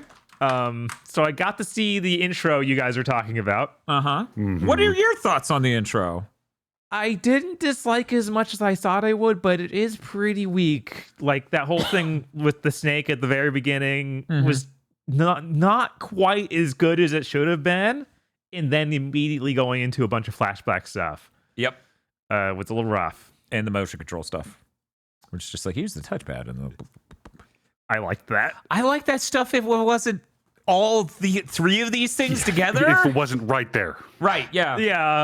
Yeah. Like when you're scribing the whole sash on the touchpad, I could feel the momentum grinding to a halt. Yeah, no, I was like, I like this, drawing the kanji like this. Yeah. Do it for like 2 names and have me do every line instead of doing this insane thing of like, no, you need to do every single name. Yeah. Yeah. And that really could have been like when you found out each new guy and started going after him, started writing them. That could have been. But see, it's really cool that, you know, again, she's such a badass bitch. She's walking around the countryside with a sash full of fucking names, and she's striking them out with blood. Yes. That is pretty fucking hard. It's pretty fucking sick. Mm-hmm. Honestly, this might be the hardest a video game has ever gone if it just didn't do that. Well, revenge. The thing about revenge. Sorry. I know you're not there. Right. It doesn't feel like it's even coming. It shouldn't. That's why. Yeah, I was like, hi. It's whatever. Anyway, if the thing felt like Kill Bill Volume 1, then it would be like, good job, Sony. Make more base shit like this. Now, Dan, no video game has ever been about revenge in the cycle of violence. I don't know why we're suddenly critical of Ghost of Yote for being a story where you get to do a bunch of revenge, and then at the end it's like, but you gotta stop. You know, here's the thing that gets me about this standard revenge moral is, like, often when you're presented with a moral in media, it's something you can maybe apply to your own life. And I have to start wondering, how often do some of these writers think the average person is dealing with, like, blood feud levels of vengeance consuming their lives? in like, that's another layer of this with me is like, it works in God of War because we had all of those games where Kratos was just an anger machine. It works there. I would argue it doesn't really work in The Last of Us Part 2, but that's apparently a me thing, so whatever. And this, the thing you're saying plus, it's like, but is it truly based to kill Hitler? Aren't you just as bad as Hitler? No, actually, as it turns out, killed Hitler's men. That seems real good, quick, actually. just checking. If you Maybe kill I slept. Hitler, if you kill Hitler, then that makes you Hitler, and there's exactly the same number of Hitlers as before. That's like calling a Thank stop you, sign. Jason Todd. No, wait, that's Batman. Yeah, I got it backwards. I do like it when Batman's like, if you kill a murderer, then the number of murderers in the world didn't change, and Red Hood's like, only if you stop at 1. Right? No, it's true. It's true, but no, seriously, it's like, I don't remember Sleep terrorizing and Sleep pillaging villages. Did I do that? I just don't remember. Sorry. Anyway, we'll have this conversation again later. I did the backstory thing where you see how Saito meets the family. I was blown away when it's like, oh, that leads immediately to the beginning of this game. I thought there was going to be building up more Saito as a character who you guys have a relationship with, and there's a stunning betrayal. Instead, no, it's all instant. Yeah, that was unceremonious and kind of bad. Yeah, it was a little rough. Huh. It feels like that could have been placed later in the game. Yes, that could Honestly, also- a lot of the flashback stuff feels like it could have been placed even slightly later in the game. I feel like they go really hard on it at the beginning, and then they let up a lot. it's cool that the technology they got working of like hold the touchpad to immediately switch back and forth, kind of like a world shifting. Yes, they agree. Yeah, that's cool stuff. I was honestly blown away by how many things are in the environment, like to do. I was like, this is a little too much, guys. Yeah, no, they Settle down. They have a delicious buffet of delightful activities in that game, which is why I said I'm going to go 100% that on the PS6 because I needed to be done with this game so y'all could play it. I spent a long time in that opening area because of all the shit there is to do. No, it keeps grabbing me with other things. I played up until getting the dual katanas. Cool. They're pretty sick. They're pretty sick. That was a cool training montage we did up in the mountains. So I like that. Yeah. Did either of you manage to get it? Like the bamboo training on the first try with the left hand only stuff? No, I don't. I'm not sure if you can. Yeah, no, it seems almost impossible because it keeps asking you to do L3 in the middle of that. It's like, are you crazy? Yeah. No, it's again, very Kino. It has you do, instead of, she is trained with her right hand, so now she must train with her left. So all of the inputs for the bamboo strike, which is a very short time frame, and you need to input 7 inputs, they're all on the left side of the controller. And I'm like, cinema. Yup. Yeah. Yeah, no, that was really good. Yeah. I'm excited to play more of it. Like despite those grievances with some of the beginning being a little slow, I'm liking it quite a bit. It seems fun. It's a good game. Yeah, it's a good game. It's a good We game. nitpick the shit out of it because it is strong enough to stand on its own. Yeah. No, it's a really good game. I enjoyed my time with it. That's part of why I'm so shocked that I'm coming into Death Stranding 2 and enjoying it more. I was worried I would enjoy it much less. I don't know. And weirdly, visually, I think Ghost looks better than Death Stranding in the open world. But it's when cutscenes start. Yeah, no, the cutscenes. Death Stranding is insane. You can't beat Death Stranding's cutscenes. No one can. No. Literally no one. Though they do go, Yote does look really nice in cutscenes. It does look really nice in cutscenes. Like to the point of like seeing every hair on someone's face. It's like you didn't need to render that much. We did. This is important to us. I don't know. Again, I'm on the pro, but when it comes to the open worlds, like the Death Stranding, a lot of the environments of Death Stranding, you could look at it and just go, literally perfect. No improvement notes. It's just when you get to foliage where it's like, you can tell the foliage is rendered at a 4th resolution, then using Pisser, it's upscaling this, and it has the shading thing and blah, blah, blah, blah, blah. You change the fidelity mode, it looks correct. And I'm like, okay, then that'll be fixed by PS6, at least if it's going to do this exact thing. Meanwhile, Ghost of Yote, it's like kind of blurrier than Death Stranding. Like it's a good bit blurrier than Death Stranding. It's not as sharp as a tech. But it has so much foliage and it's all flowing and beautiful. I think that wild. Like the flowing, beautiful foliage really does enough to trick my brain. Be like, I don't care what the actual fidelity level is here. I'm blown away. Oh yeah, no, the screen's just covered in things. And also adding the past the flowers to run through with the horse to make it move faster is very funny. Oh yeah, no, that's really smart design. Where they're just like, if you run through the trail of white flowers, the horse runs faster. And I'm like, oh, I see what you're doing. It's very smart. It's very smart. You gamified movement, but can you snackify a drink? All right, now put the power lines up so she can start sliding on top of them. Oh hell yeah! No, now that's a video game. Rule. God, sincerely, make a new Infamous, please, for the love of God. There were enough things early in this that made me just be like, man, you guys should have just gone full on. There's magic here. You should have just done that. You feel that way? You feel that way already? Yes. There are things I wanted to talk about that I couldn't talk about. I'm smelling a Talbot. Sorry, man, in my head it's just an Asian Talbot, so we're going classic Bond. See, I imagined like I don't even know the main character's name. But she like kicks open a door and just Talbot's there, like in the yukata, like in the Captain's Aori from Soul Society. I'm imagining, like, if we're getting an Asian Talbot, that's just Majima, isn't it? And then he turns around a corner and she follows and he's gone. He's already gone. Where did he go? I laughed out loud in the first quest that I went on. It was very early, where we went and found a shrine, and everything was fine.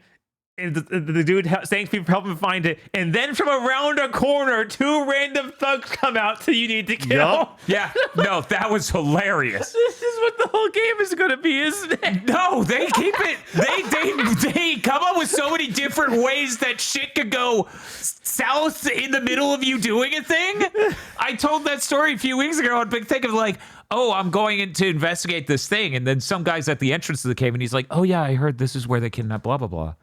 And then you go in with them and he's like, do I know you? And you're like, no. And you keep running with him through the cave and he's like, now I got it. You're the person with the giant bounty. Fuck that. You're worth more than them. And he pulls the sword on you. You're just like, bitch, are you crazy? And then you put his ass down. This is one of the circumstances where I think ready access to the internet could have saved dozens of lives. All you needed was one video of Atsu just killing 5 dudes while a fishmonger screams "World Star" while recording it with his phone, and the rest of them just would have stayed home. It's true. It's very true. I'm glad you're enjoying it. As I said, I think the game improves as you go. I think the opening's kind of the worst. Mm-hmm. Oh, that's encouraging. That's how I felt. Aggro. Yeah, pretty much. Yeah. So that whole middle section is strong. yeah. Just tank past the first few hours and maybe leave the opening area and you're all good. It's a cool ass video game. Did you have anything else you want to say on it before we move on? For some reason, I was actually surprised they showed her naked butt when she gets to the hot spring. For some reason, I didn't think they'd do that. You're like, but I know you showed guy butt, but girl butt? What?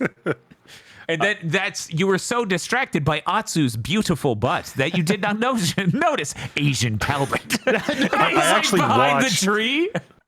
I watched a clip of an interview with Erika Ishii where they were like, so, like, you're gonna have my butt in the game, right?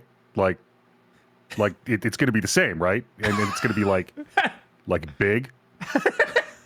Jesus. That's awesome. Asking for enhancements like freaking Norman Reedus did was make me look younger. Right. I think you get some real fucking ludonarrative dissonance when you see Norman Reedus become an alcoholic, but he's still buff as shit. Yeah. I'm like, this dude, you are not the burnout this body is not burned out. Look, he still has the repatriotism. Oh, okay. He's just so that keeps him buffed. Oh, okay. Oh, okay. Sure. I didn't realize that. Clearly, I'm not keeping up with it. Yeah, that was definitely at the end of the last game. You need to pay more attention. It's like this. Was that on Amelie's beach? Yes, she was like, yeah, you come back to life every time you die, and also you're always ripped. Man, Death Stranding's really cool. I realized Death Stranding genre is actually closer to like a Euro Truck Simulator than anything else. Absolutely. Except for it's Euro Truck Simulator, and if occasionally there were riots in the streets and you had to get out and shoot them with a gun. That's how it feels. And it's just like, oh yeah, most of the game's just chilling. Just driving. Having a good time. Oh yeah, another feature I really like in Yote is picking up any random thing on the ground and showing it dudes. Yes. Like, that's very fun. It's so good. And I wish I quicker figured out that you can quick throw. Because you can manually aim. Oh, I didn't realize you could manually aim those. Oh, God. Yeah, no, Yeah. she just kills dudes with that. No, it's fucked up levels of martial arts movie instant kill, where she just kicks up a sword and just goes. It's amazing how much more effective a katana is hurled than swung. Yes. Yeah, it's like, ow, you cut me versus I am completely impaled. Kind of fucked up. Someone in chat says, so a more real-world faithful Euro Truck Simulator. Yes. Yeah.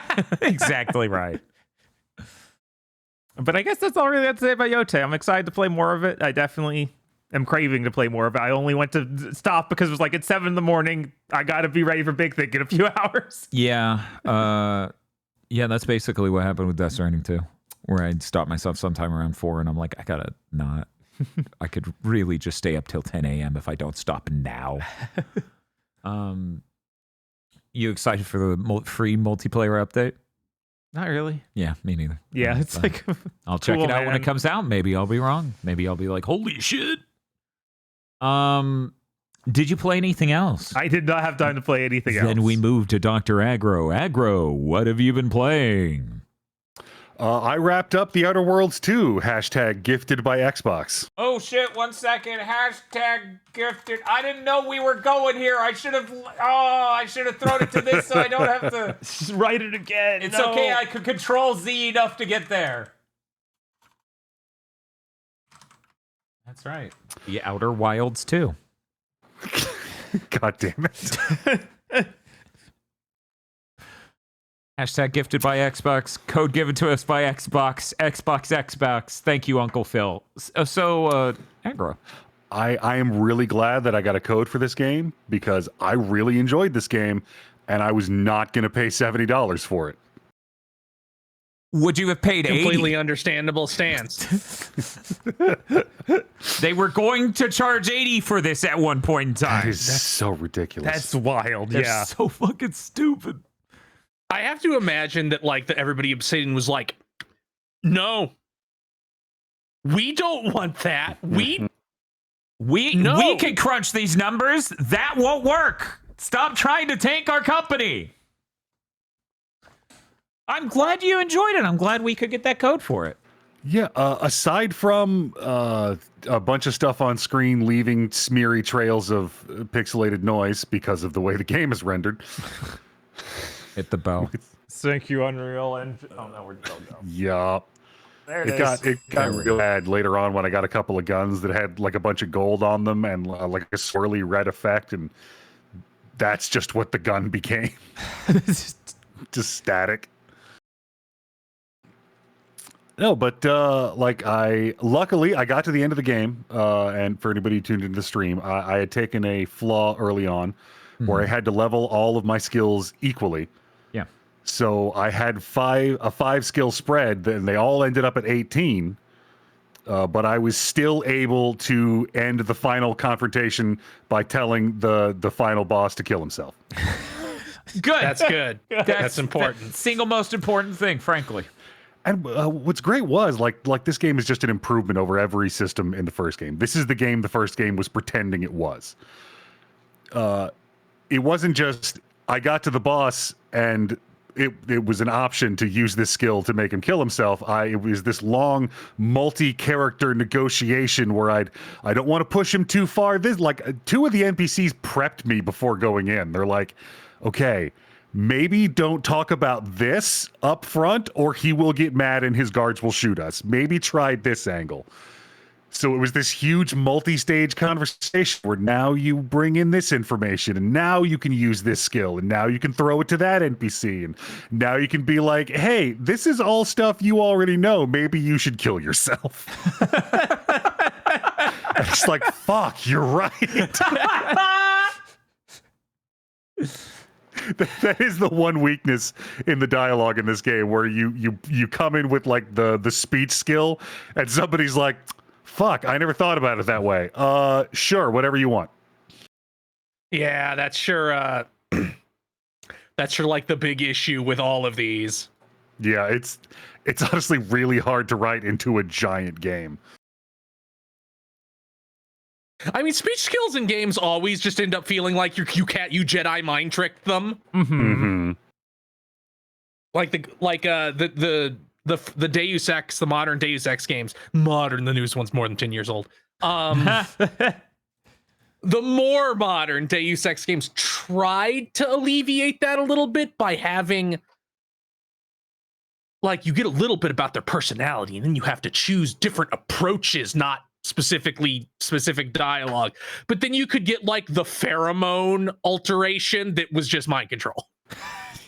This is honestly a very old game design problem where it is specifically like this goes back to D&D where you have deception and persuasion checks where it's the difference between challenging the character and challenging the player. where like you roll to lift a heavy object because your character has 17 strength. Okay, well, my character has 17 charisma.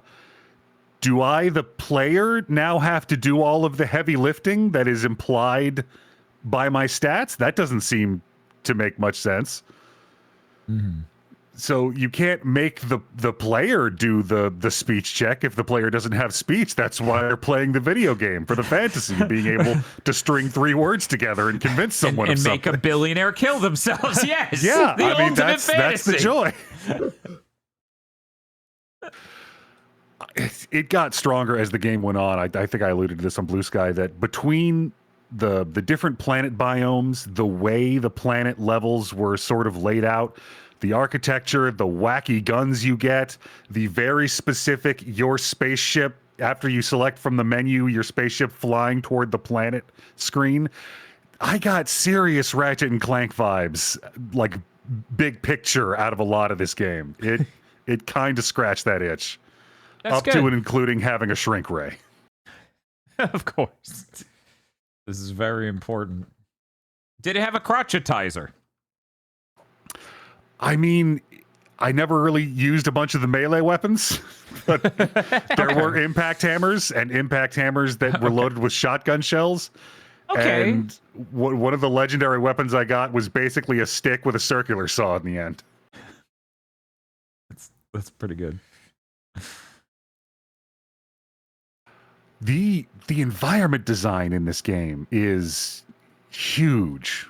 Like you saw some of the overworld where it's just these big expansive areas, and the last couple sections felt like, honestly, this is so weird. They felt like playing in a World of Warcraft zone and then going into an instance dungeon. Yeah. Yeah. Like it felt like going into Dead Mines the first time. A lot of open world stuff does tend to go that way.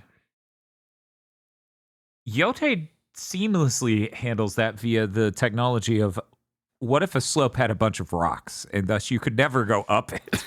That would be impossible. I found it really funny when I crawled through a tiny gap in rocks, and she's like, I guess I'm climbing the mountain now. And that all happens in a montage. I was like, Yeah. that's how we're going to climb the mountain. I thought this was going to be a thing. No, this is way cooler this way.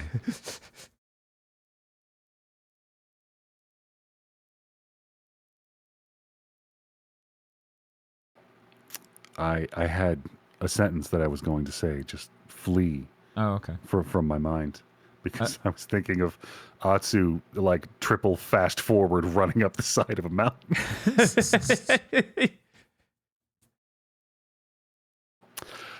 I hit level 30 max level because I did a whole bunch of the side stuff. I mean, I say I think there's only like 2 or 3 of the collect stuff quests I didn't do, but I don't know.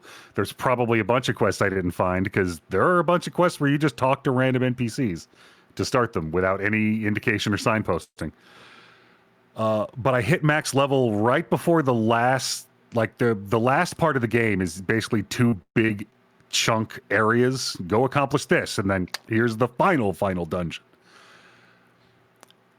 And what that did was, like, for the whole back half of the game, I was using the same 4 guns because they were unique weapons, they had the highest power, and they had cool effects. But I kept getting introduced to new basic weapon types, and I'm like, it really sucks that I can't use these because I need the damage output. Then you hit top level, and the enemies stop getting stronger, so I spent the last half of that game cycling through a bunch of wacky damage types and like, this is an SMG that does cold damage. Is it optimal? No, but it's funny as shit. Between that and my, I think it was a shotgun, because I had another shotgun like it, but it's a shotgun that does corrosive damage. You reload it by popping open a valve on the top and pouring green goo into it. But this specific one was called the Goomerang. And it didn't do a shotgun blast. It shot out little green bouncy balls that semi-homed in on the enemy you were aiming at and then bounced around the area. And they did caustic damage, which eats armor, and they were way overpowered. But the drawback was it takes so long to reload this gun because you have to pop open the valve and pour the ammo in as the counter slowly rises because you're pouring a liquid into it. But I had 2 different pieces of gear that increased the magazine size of my weapon. And I had a perk where if you stow a weapon and reload your active weapon, all of your stowed weapons are reloaded. You mix that with my other perk called Drums of War, where anything with full auto or burst fire automatically reloads over time, even while you're firing it. Jesus. So there were no downsides. There were no downsides. I spent most of that game with the first boss weapon I picked up, which was this huge electric machine gun that did chain lightning damage. So I would just aim that at a camp full of auto mechanicals, pull the trigger, and like reach for my cup of water. Jesus Christ. It's real good. It's real fun. I loved all the companion quests, even though I apparently completely missed a companion. I don't know if it was a choice I made that locked me out of them, or I couldn't go back for them, or I missed them. I don't know. Because they were like, I'm totally a companion, but I'm not meeting up with you right now. She literally said, we'll be seeing each other later. And then I never saw her again. His ass got ghosted. Twice. I ran into an area like the Frozen Maw. I'm like, oh, this is really cool. It's this huge ice cave, and there's monsters in it. And oh, what's this big door? Why can't I activate this console? No, really, why can't I activate this console? I've done all this scanning and I'm looking around. What the fuck am I supposed to do here? I Google it. Oh, this is the companion quest for God damn it. That's how it goes sometimes. Yeah. But yeah, like the companion quests were really cool. The faction quests were really interesting. The new Aunties Cleo stuff was great. Ruth, who is the acting bishop of the Order of Ascension, can fucking get it.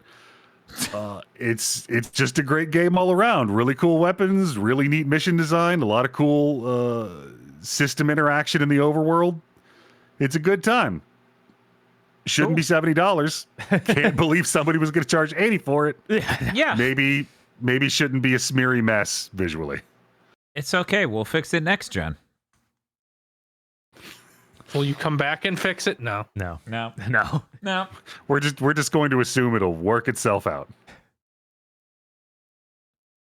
It's a very important piece of art. Thank you. Thank you. That? Yes. Yeah. No, I realized I didn't see that. Thank you, Aggro, for your contribution. You're welcome. Did you play anything else? Yes, because I got that wrapped up. Between that and having the flu that week, it's been a while, but I got to pick Reach back up on the PSVR 2.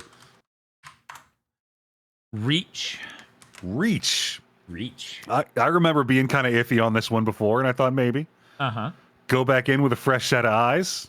Jump back in. You know, we're past that long-ass, boring beginning. Plus, your comparison point now is the flu. It's got to be better than that. It's got to be better. I really, really wish I could love this game. Oh, no. And I can't. God damn. And I also really, really wish I could hate this game. And I can't. That's always a rough spot to be in. It is. It keeps jackknifing between, holy shit, that's one of the coolest things I've ever been asked to do in VR. And why did you design a bow like this? All of your combat is ass. Oh, God. That's a hell of a spike. This room is incredible. This level design is fucking inspired. I can't believe I'm going to climb across this. My balls shrink every time I take a jump.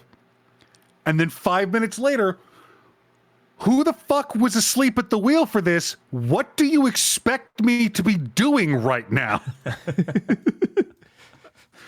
When it's working, it's so fucking good, but I just keep crashing into brick walls of, are you fucking serious? How? So they do this thing where they eschew the yellow paint. They do not mark the things that are climbable. They are just in the environment, and you have to learn what they look like. And sometimes this leads to very organic feeling room solutions where you're like, yes, this is just like a place that I'm climbing and jumping around, and this feels really cool. And sometimes you're standing at the edge of a ledge going, there's no way I can make that jump, right? But I don't see anything else I'm supposed to climb on. And like, I'm not susceptible to feelings of nausea or vertigo in VR, but missing a jump for a ledge and falling 40 feet into a kill plane is still murder on the stomach and the aforementioned testicles trying to climb into that stomach as you plummet. I wonder how I would do. I have a fear of heights. Only one game has ever really triggered it, and it was The Last of Us Part 2. This might do it where like all of the jumping is accomplished by holding the X button and swinging your arms forward. Oh, right. So you got to do that every time. And you can very precisely control yourself with the left stick while you're in the air. But it's still an experience. I fucking hate that bow. It just doesn't hit the things that I aim at. Sometimes I'll think, this feels like it has eye tracking on it. And then sometimes it just doesn't. It's so awful. But then you have a summonable Captain America shield, and that's like the coolest fucking thing ever. This game is so emotionally confusing. Yeah, I'm going to go down to Niceville, hang out in Agro's house while he's at work and beat this game, and then come back up, and he'll never know. He'll never know. Also, okay, what I'm about to say is not a spoiler because I don't know. This is speculation on my part. Early on in the game, you are introduced to a character who is a living statue, who's a big Zeus-looking bearded guy named Atlas, and he's got a charming UK accent, I believe, and he starts telling you about the problems that have befallen the city and its ancient history, and his side of a massive civil war that precipitated a bunch of stuff, and this other character who's super bad and is been like marred out of the only picture you see of him and this other person, and how they need to be contained and they're doing bad things, and he needs your help to get the facility up and running to keep them contained, because if they get out, they'll do bad things. And I keep thinking, sir, I have played a video game before. You wouldn't be lying to me. Please do not make me go through the process of you acting like I'm being tricked by this. The problem is, the farther I get in the game, the more I start to think that maybe this guy's on the level and the game's not pulling a twist. Everything he says is true, and I'm not sure which would be worse.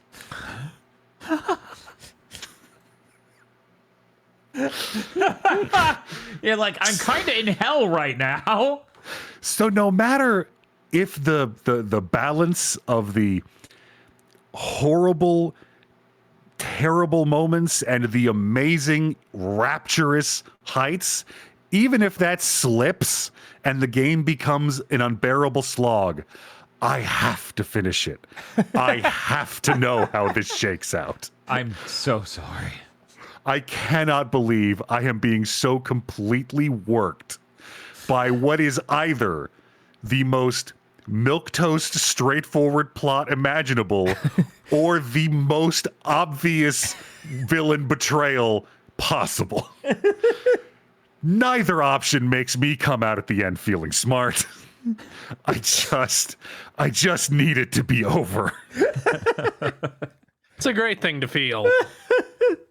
It is I don't want to say it was well written, but man, it's effective. Jesus.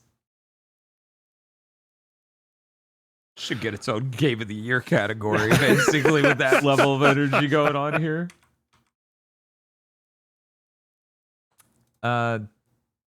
Did you want to say anything else?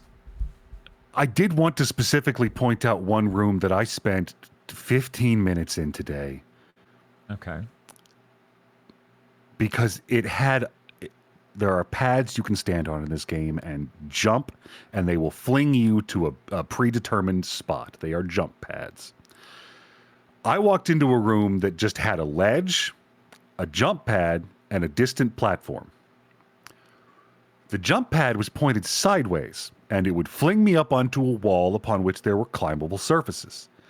But once I was there, I couldn't fucking get anywhere from there. I couldn't see anything up there I couldn't see from the ledge. I couldn't reach anything up there I couldn't reach from the ledge. There were other places in this room I could jump to that led to nowhere. The only thing in the room was an object I could interact with on the far ledge that the jump pad was not pointed at. I was so mad. I was so mad by the end of this because the game had glitched out and I couldn't even pause. Also, this game is glitchy. Often my hands get stuck inside of walls. See, Bob, me spending 23 hours on Once Upon a Katamari, a game we reviewed on a spoiler cast with Seb Mall earlier this week. Go listen to it now. Maybe said in that video was a very bad Katamari game. Is it so bad? At least I'm not in hell like aggro. Yes, that's true. The solution to this was an interaction with a certain equipment ability I had and the jump pad to turn it that I had never been introduced to, because it turns out this room wasn't progression. It was a secret side area that I'd stumbled onto. And the moment I left and found the actual progress route was when they taught me that I could do that. No! Oh. That's This game is so close to greatness. I don't understand why it has these problems. Jesus Christ. Anyway, I also got to play some of Strange Antiquities because that came out on Steam. This is a game that we saw over the summer. It looks like a Flash game. You are POV stood behind the counter of an antique store that is full of strange occult objects, and customers like your uncle left it to you. Well, he didn't. He left you in charge, and he's like, "Here's a book of what magic shit is." And people come in one at a time, and they describe their problem. And sometimes they're like, "Hey, I need a thing called this." And you open the book, you go to the table of contents, and you click on the thing, and it describes the object. Sometimes it's like, "Hey, this is shaped like a square, and it's made of iron, and it smells like eggs," or whatever. And you go pick items off the shelf. "Hey, that's square. It's made of pewter. No, this one's made of iron." Then I click on the senses. "Oh, it smells like this," and you give it to the person, and they go away. Sometimes you open the book, and it's like, "Hey, I need this object." They're like, "Yeah, this object is for fighting nightmares. Good luck." That's it? That's it? Sometimes they're like, "Hey, I'm fucked up. Can you help me?" And like, "What's wrong with you?" They're like, "I feel kind of bad." It's a little more specific than that, but like I am up to 4 reference books. I am now cross-referencing. There's the one that knows the names of the magical items and briefly describes them. There's the one that describes the meanings of a bunch of different symbols. There's the one that describes the uses of and alignments of various gemstones, and one that describes the effects of various curses and hexes. So people keep coming in asking for objects, and you've got to figure out which object they need. Sometimes they come in, they're like, "This is my problem," and you have a choice of 2 objects to give them. And one of them is like wholesome and cool, and the other one is like, "This will turn you into the devil and you will murder people." And I read after a couple of those happened, I went and looked it up, and this game does apparently have several different endings depending on which items you give out, because there's this whole plot going on in the town of like there are a bunch of crows around and people are going into weird magic comas where their eyes turn black. So every now and then NPCs will like come back into the shop like, "Oh, shit's even more fucked and I need this thing now." And there's a whole story going on outside while you get to stay in here with a cat and check out reference books and catalog strange objects. And it's like this game was designed in a lab to appeal to me. There's one thing I really need to know.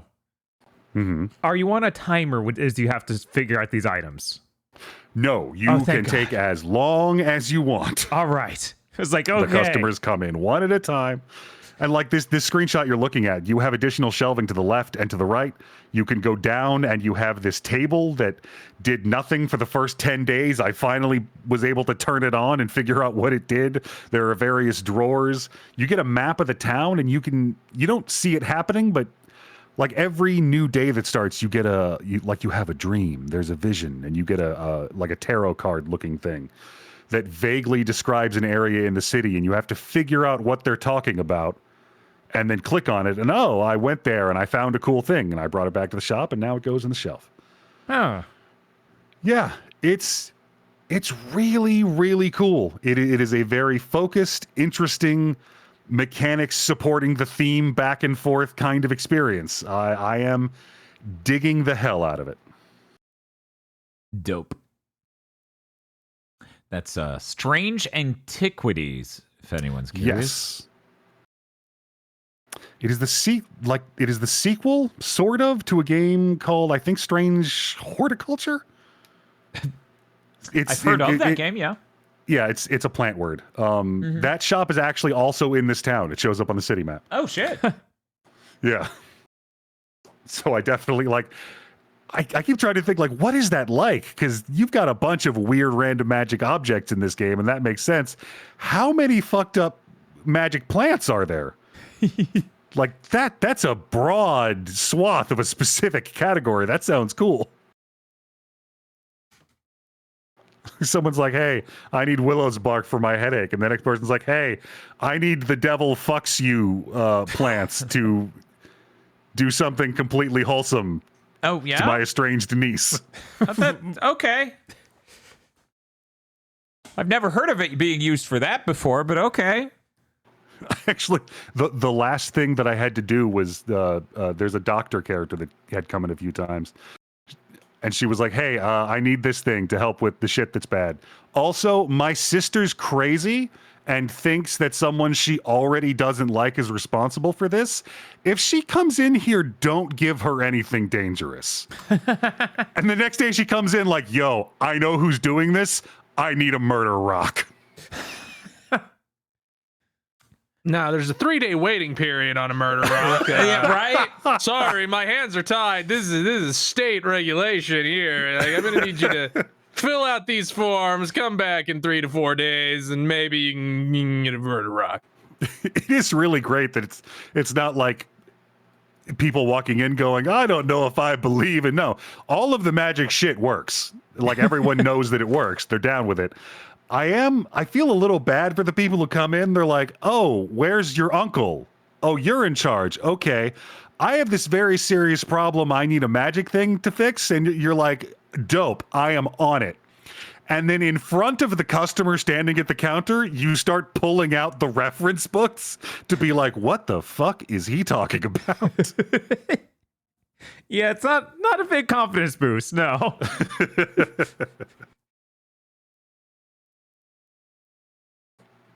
But yeah, that is all I have been playing.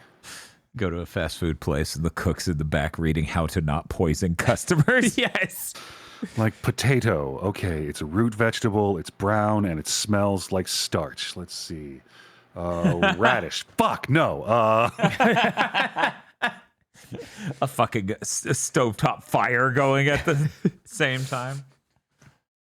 This is gonna be, before we go over to Chris for what he's been playing, a return to an old segment on Big Think Dimension called the X-Files Update. Oh my god. I trudged my unhappy ass all the way to season 7, and let me tell you, I was ready for an interesting downward slope of quality. It was not that. It is a car accident. Every fucking episode leading up to this that isn't a lore episode is a delightful, funny, sometimes stupid as hell, neat one-off thing, and it's neat. Fucking 3-parter! End of season 6 is part 1. Beginning of season 7 is part 2. This shit can't hold 3 parts. It can't even hold 2. Here's the summary. So I will be spoiling. Season 7's open for X-Files, a thing none of you should fucking watch. Mulder found a piece of alien sort of scribing, and it gave him psychic powers that's driving him downright mentally ill. He has now been taken out of the picture and in a hospital, where his boss and some fucking shit-ass character they ginned up 3 seasons ago just stand around and go, oh no!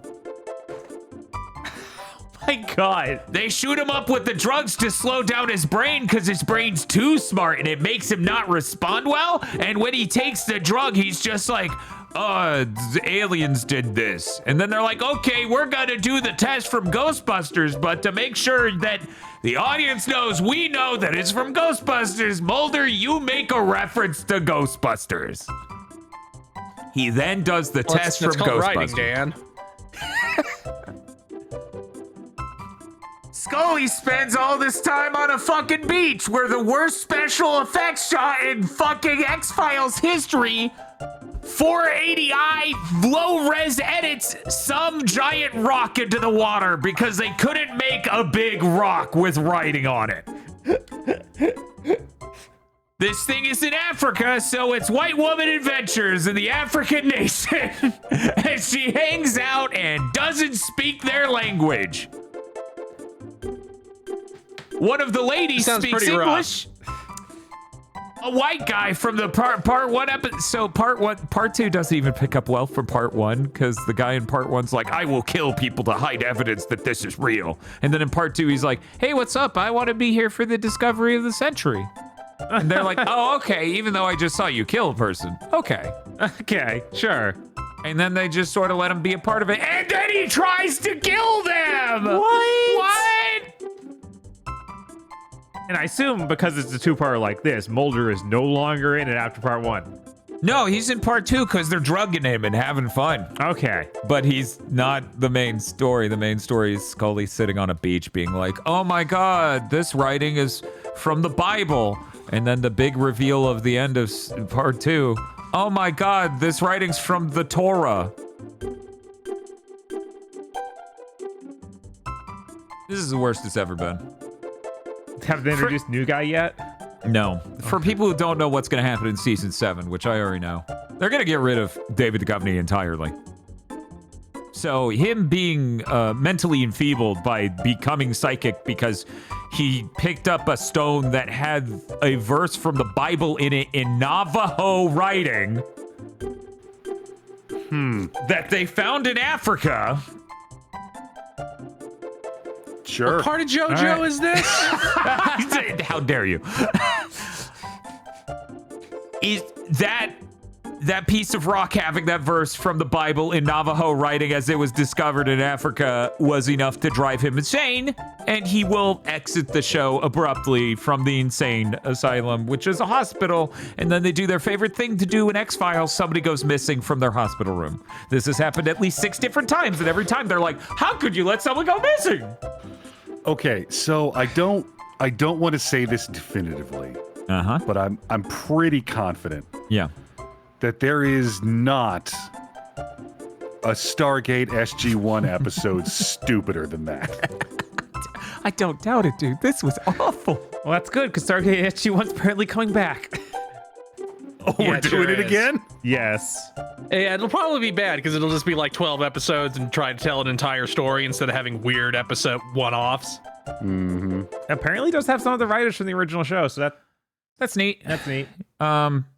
Yeah, so that's how X-Files is going. My intention was to watch all of X-Files. Again, this is only this bad because it's a lore episode, and lore episodes are always bad. As I mentioned before, I'm going to play a little bit of the spoiler music here as well. They threw away all their chess pieces for lore episodes a season ago. Actually, no, half a season ago. So that's why we have to pull back a dude who was unimportant from 3 seasons ago, pull in a lady who sucks from 2 seasons ago and is like, I love you, Mulder, and always have. And just, this is terrible. absolutely fucking terrible, horrible. How many seasons are left? 3. Technically 4, because it's 7, 8, 9, and 10. Oof. There are 10 seasons of the original X-Files show. Then there's the return thing, and then there's a second movie. Oh. Yeah. At least the return thing isn't that many episodes. I can't remember how many it is, but it's not a full season, so Okay. it's like 12 or 13 or some shit. Yeah, fuck X-Files. These joke episodes, these one-off episodes are fun and campy, and some of them are pretty good, but you can tell the budget isn't there for others of them. But this fucking 3-parter lore thing is the worst it's ever been. The return stuff is actually worse. I challenge it to be worse than this 3-parter. Motherfucker, I don't know what you get out of a white woman hanging out with a bunch of black dudes on a beach as they yell a language she doesn't understand and her going, "The Bible! Oh my God!" I get nothing. I literally get nothing out of this. There was no value in any of those parts. It is the worst Scully has ever been written, which was not easy. At the end of part 2, she takes a fucking flight to come all the way back just to go, "Mulder, we're going to figure it out." She takes a 22-hour flight just to do that. That's it. She doesn't have any new revelations. She didn't have any plans. And she's back in Well, the episode ended. Oh my God. So I'm pretty sure she implied she's going right back. Are you serious? To the beach with the poorly they don't photoshopped on rock. Even the little bits of X-Files I've seen recently have all involved them not understanding how plane travel or any manner of travel Oh, yeah, work. no, they flash step all the time. But here they literally said it was a 22-hour flight. So, horrible. Horrible. This was the fan service episode. She's not in a beach outfit. She's on a beach. Chad, are you imagining a very different thing from what I'm saying? Yeah, Dan out here upset about the hot spring episode he watched. Jesus Christ. And then Scully goes to the hot spring, and it's ridiculous. There's a water monster, and it's like splashing all the ladies, and they're giggling. It was stupid. Completely unbelievable. I hate it.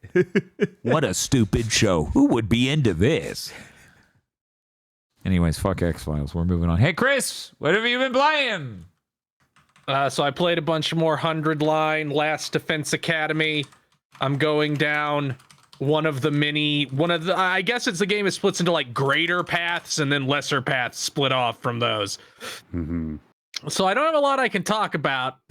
God. Yeah. Gaku makes a face that makes me want him to die. He didn't make that in the entire first route, the entire prologue, but now he has a face that I just see it and I think he should be killed. It has become deranged. Like, it was already of like a high level of deranged, but now it's really deranged. And okay, the way so I have to ask, after the prologue, your first decision, did you do it or did you not do it? I did not do it. Ah. My combat strategy has also become deranged, where if a boss shows up, it's like, I'm going to limit break you 3 times in a row, and then the main character is going to kill himself in front of you to do an extra limit break, and then you're going to be dead. Yup. Which turns out is pretty canonical as to how that character approaches combat.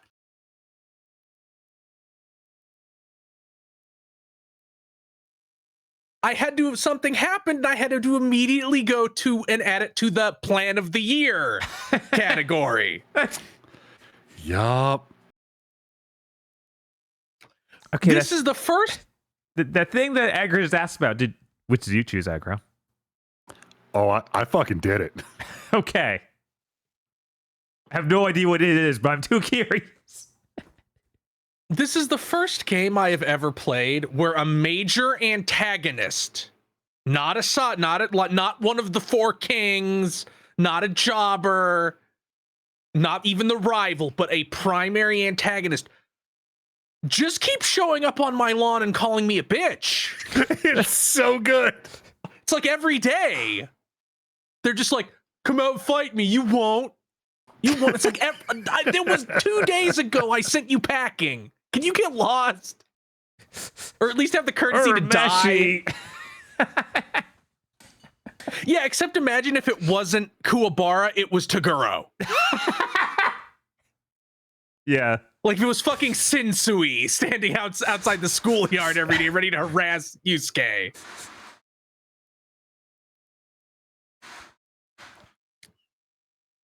But yeah, I still have a long way to go. How many endings are you up to? Like 3. Hmm. They need to patch in something that's optional. That's just like, skip me to the next time something happens. Because the way the game is structured is that it's 100 days. So there are days where nothing happens and you get what is called free time. And free time can be used to improve your stats, go out and get materials to do crafting or to improve your combat moves, or to talk to specific certain like party members, and eventually you get like a bond gauge that starts to level up. But my stats are already maxed, and I don't mean like battle stats. These are like school stats, like linguistics, mathematics. And I'm not gonna max out the moves. That's just a level of way too many resources to do that. So it's just like, can just let me hit a button to be like, now you no longer have to wake up, go to the cafeteria, go, I ate, and then click on your bed. Like, just give me a button to skip to the next actual thing that happens. Well, don't click on your bed. You should use that time to auto-explore. Yeah. Oh, I didn't even know there was auto explore. Yeah, you get much less resources from it, but you do just get resources. Oh man, I do need to do that. Okay. Mm-hmm. I also started playing through Final Fantasy V, because the algorithm fed me a bunch of 4-Job Fiesta videos. Mm-hmm. And 4-Job Fiesta, if you don't know what it is, there's a thing for charity that has a bunch of it's a rule set for the game that is tied to a charity, but you can just do it on your own. Which is, you get 1 job from each crystal. You can't have duplicates unless you like only have 3 jobs at the time with 4 characters. Once you get all 4, 1 character has to be each. Now beat the game. And so I found those very interesting, and we'll probably do a stream of 4-Job Fiesta stream at some point within the near future. But other than those 2 things, it was all just 100 line. You got any streams coming up? There will be a stream before the next big think dimension. That's all I'm committing to. Bob and I are going to be streaming Neon Inferno tomorrow because I hear the game is very good. I'm very interested in checking out for Game of the Year and stuff. And, motherfucker, I'm moving. I want to do a small stream. Unless we get into that stream, then I go insane, and then we do a normal size stream. But I should do a small stream. So we're gonna stream Neon Inferno. We got sent a code for that. I'm very excited for it. Bob's talked about it in the past. Yes, that was a lot of fun during one of those Steam Next Fests. So I'm excited to see the whole thing through.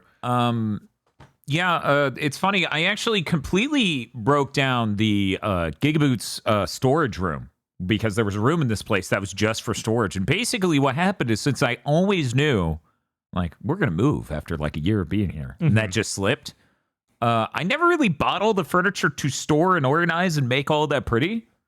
So on one hand, it was a fucking mess of a room because I would just pull shit out we needed and then not worry about the state I left it in for 2 years. Yeah. And on the other hand, incredibly easy to move because of this. Like, once you get past that hurdle, incredibly easy to move. A lot of what I was doing was making executive decisions on, we don't need these boxes for these things. We're not going to be able to sell them, or we're not interested in selling them. These things can all go in this, and then that'll go in the attic when we get there and all that other shit. So that's completely done. However, did you know there's more to this house than just the storage room for GigaBoots equipment? So I need to leave a little bit extra time for that. And maybe, to be honest, Death Stranding too. So that way we can smoothly and effectively move out to the new location. The hope is sometime next week before Big Think, we will also be able to do another stream there. Assuming everything goes smoothly, internet should be up and operational Sunday, I believe. So, Right. I'm very excited. I'm very excited for how this goes. I'm very optimistic. I'm glad to get out of this house.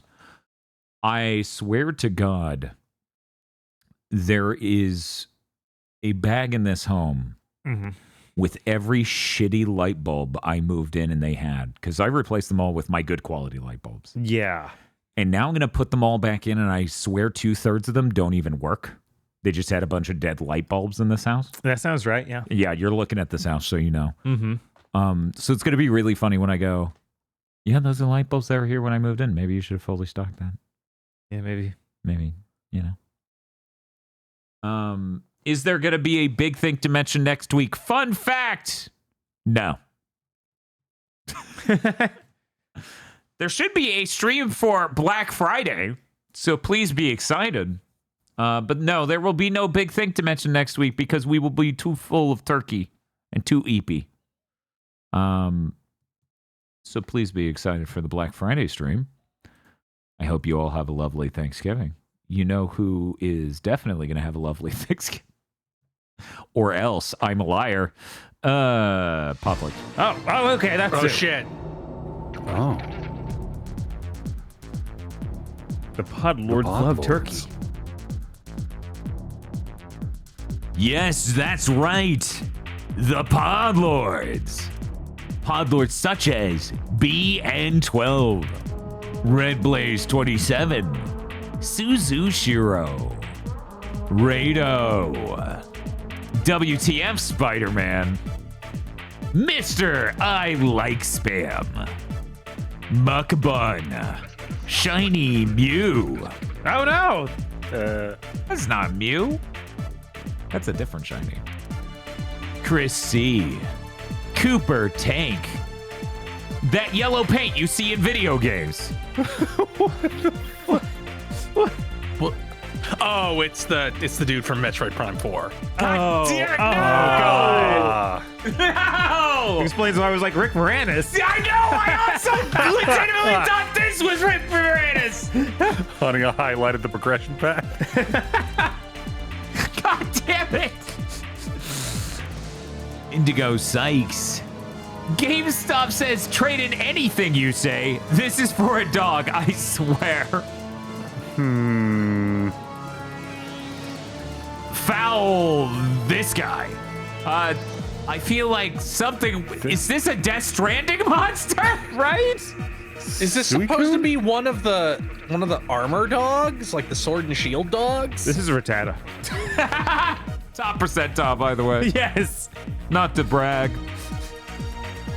Shinji16 highly recommends Sectori, a game heavily inspired by Geometry Wars with a constantly changing playfield and banger music.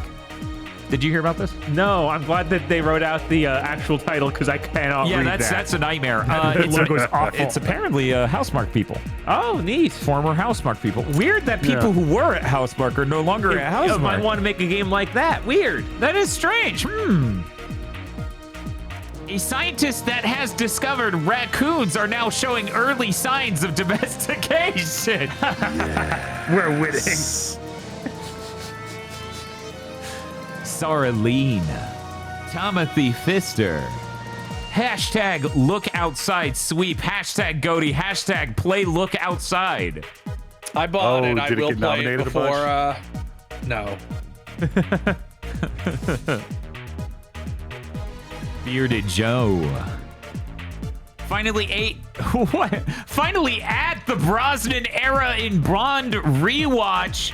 Dalton's 2 films were solid, and GoldenEye is still peak. Really? Nice. This is the Dalton. Those 2 Dalton films and GoldenEye are your S rank? Interesting. Interesting. Did you not think Bond's disguise was very good? He looked like a Japanese person. He swears. Pleochrome. Hi. What's the traded value for all these catalytic converters I found? For anyone who hasn't heard the news, I'm It's in very news. excited for I them did to put it hear in about news, it yeah. in the Right. news, because these must be even more obtuse than they normally are. Right?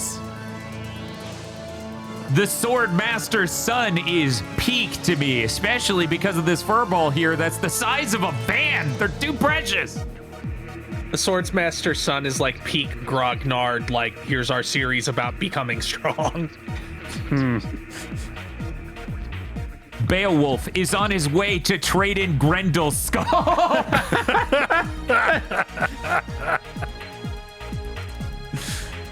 Different dimension, demon, dragon, bane, king, Beowulf. We got 2 Beowulfs in a row. What's he trading at GameStop? I need to That's know. crazy.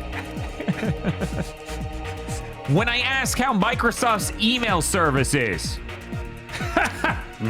Outlook, not so good. That's clever.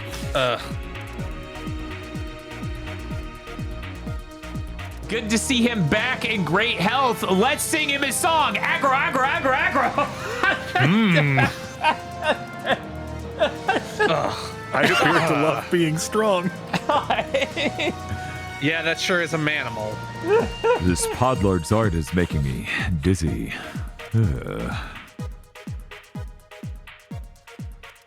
This is a nightmare, Podlord. I can't get Lee Yito, the man with the strongest grippers.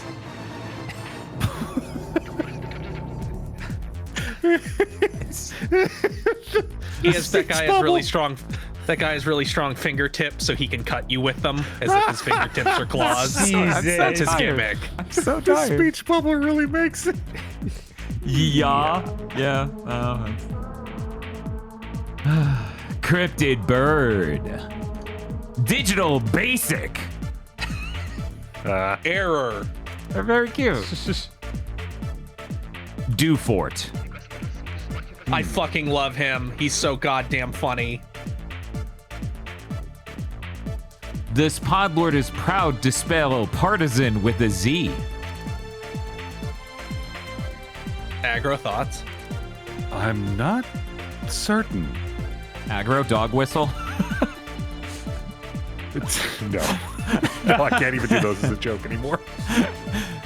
Torokasi has no gimmick this week. Take care of yourselves, everyone. What are we, some kind of age of Tohos? Oh, wow. Age of Empire dudes were never this ripped. Yeah, they were not. The executive cannot steal your ideas if your game has no ideas to steal. You know! Holy shit.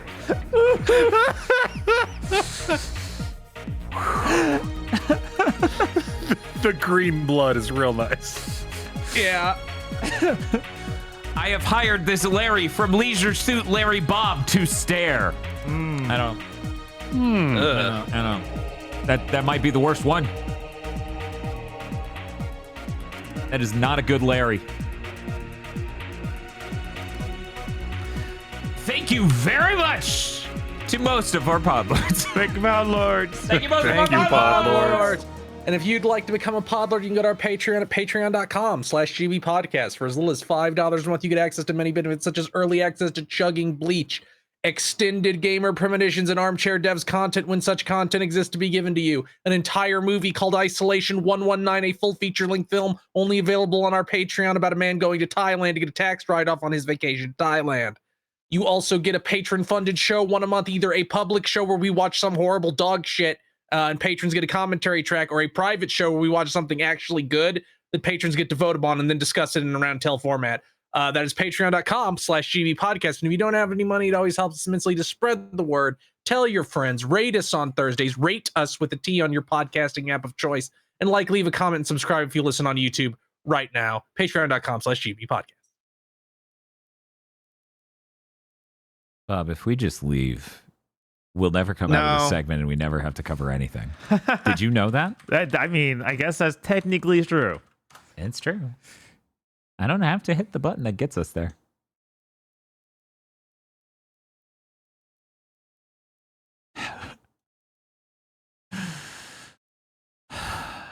Fine. Hey, what's up? Chris, you feeling okay? You seem rather block-like. Yeah, I don't know. Maybe it'll come around, I'm sure. There we go. Industry burning down news go. Yeah, okay. Yeah. Oh, music isn't even playing out correctly. Truly, wait, we are in hell. Avalanche closes its Liverpool studio. This is because of contraband being canceled. 31 people laid off. Thanks, Microsoft. Great. I'll do the big one last. Crystal Dynamics lays off 30 more staff. Oh. Says it is to increase efficiency on developing the new Tomb Raider. Wait, Yeah, that's how that works. what? What? Well, the word efficiency means that we raised our profit margin by firing people. Great. Incredible.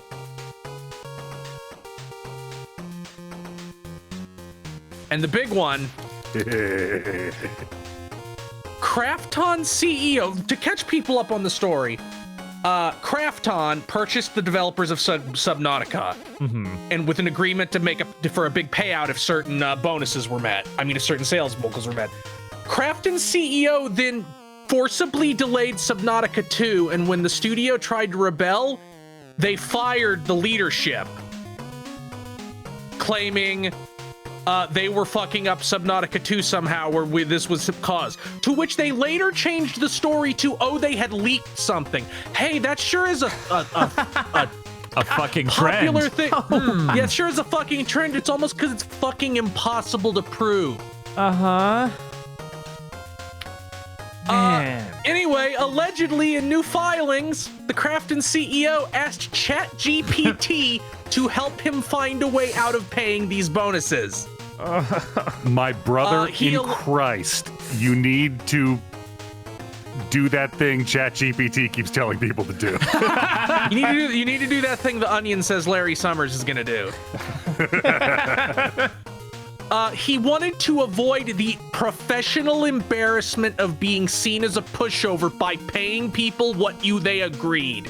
Wow. This is such a crystal clear view into the mindset of all these people. Yeah. Also, allegedly, Krafton overpaid for the Subnautica studio, and if they did those payouts, he was like, they're gonna fire me. The investors will want my blood. Yeah, like, you're clearly incompetent. Yeah. During these filings, Krafton confirmed, yes, he had talked with ChatGPT about that, but we don't have the messages anymore. We deleted them. And then later, in statements to the press, said, we didn't say that. Oh, Jesus Christ. It's so rare that you come across a person that you wish would self-immolate for two so distinct and powerful reasons that I can't decide if I want him to do it because he's clearly evil, or if I want him to do it because how can you live after asking ChatGPT, how do I get out of this? I don't want to look like a pushover. How do you stomach that? I don't know, man. Jesus. Reminder that Tango Gameworks is owned by this company, so I wouldn't get too excited for fucking Hi-Fi Rush 2. Yeah, no, it's pretty worrying. Gotta love the game industry in 2025. And 2026. Oh yeah, and no, 2027. Right. It's gonna keep a problem, but right here, right now, we're living it.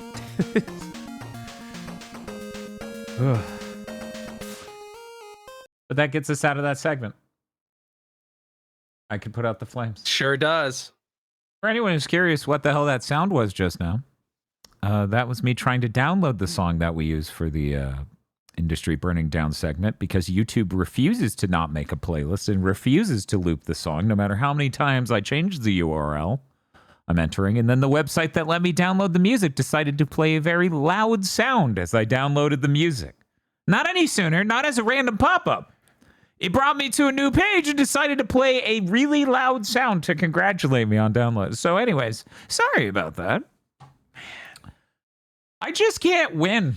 But it's okay. I got the fucking sound downloaded, so we no longer have to rely on the YouTube shenanigans, thank God.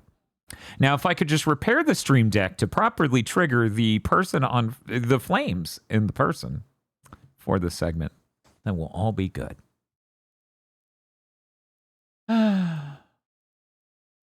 I like when shit works.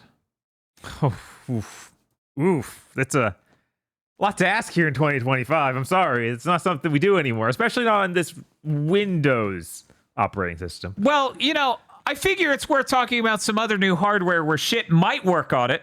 Maybe. The Analog 3D. For people who don't know, the reviews came out for the N64 FPGA console made by Analog, the Analog 3D. It's been delayed a shitload. It's finally out. It is shipping to people who pre-ordered it at the exact date those reviews went live, they say. Okay. So there you go. You can't pre-order it currently, but I thought I would cover it here because I watched a bunch of reviews for it and I thought our audience would like to know. Hey, you know how the N64 could do 240p games and 480i games? Mm-hmm. It doesn't know how to deinterlace. So the 480i weaves. It's weaved deinterlacing, as it were. That seems like something that should be pretty early on, though you get that worked out. Yeah. Uh-huh. They took forever to ship the damn thing, and then they shipped it with that. I think I have some images. What is this from? I think this is from the My Life in Gaming video. So that's how 480i games will look. Great. Go home, N64. You're drunk. No, it's fine. Play some Hybrid Heaven. Yeah, it's definitely. You know, you almost chose a console whose frame rate is always so low it's almost not a problem. Uh-huh. One might even argue you should just pack in a 30 frames per second mode to just combine the two fields and only deliver it then. So it has no idea how to deal with 480i at all. Analog is saying at some point they're going to figure out how to get the back end for that sort of thing to just output and skip the interlacing step entirely. Now, that's pretty clown shoes, but let's get into the real shit. It is incompatible with most flash cards. Oh. What is the point of the thing you made? To play the few N64 cartridges you already own for $250. It's very finicky about carts.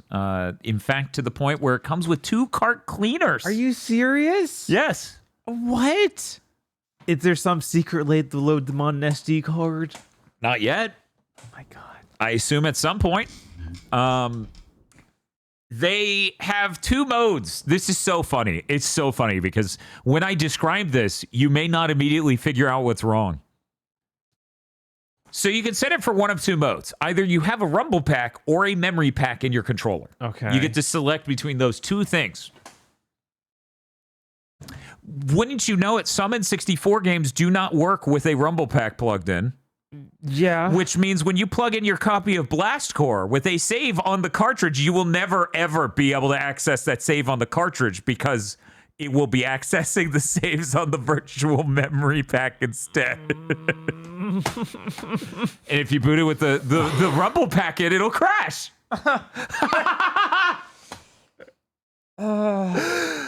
They ship this shit. They ship this shit with nothing's there mode. Literally. That is one of the most well-known games on the 64. Like, it's up there. It's in the top 10. Yeah, it's a How is launch that not title. tracked? It's like in that launch window. Yeah, Right. I don't. What else? Yeah, some of the flash cards can work if you roll back the firmware on them, but they don't work with the latest version.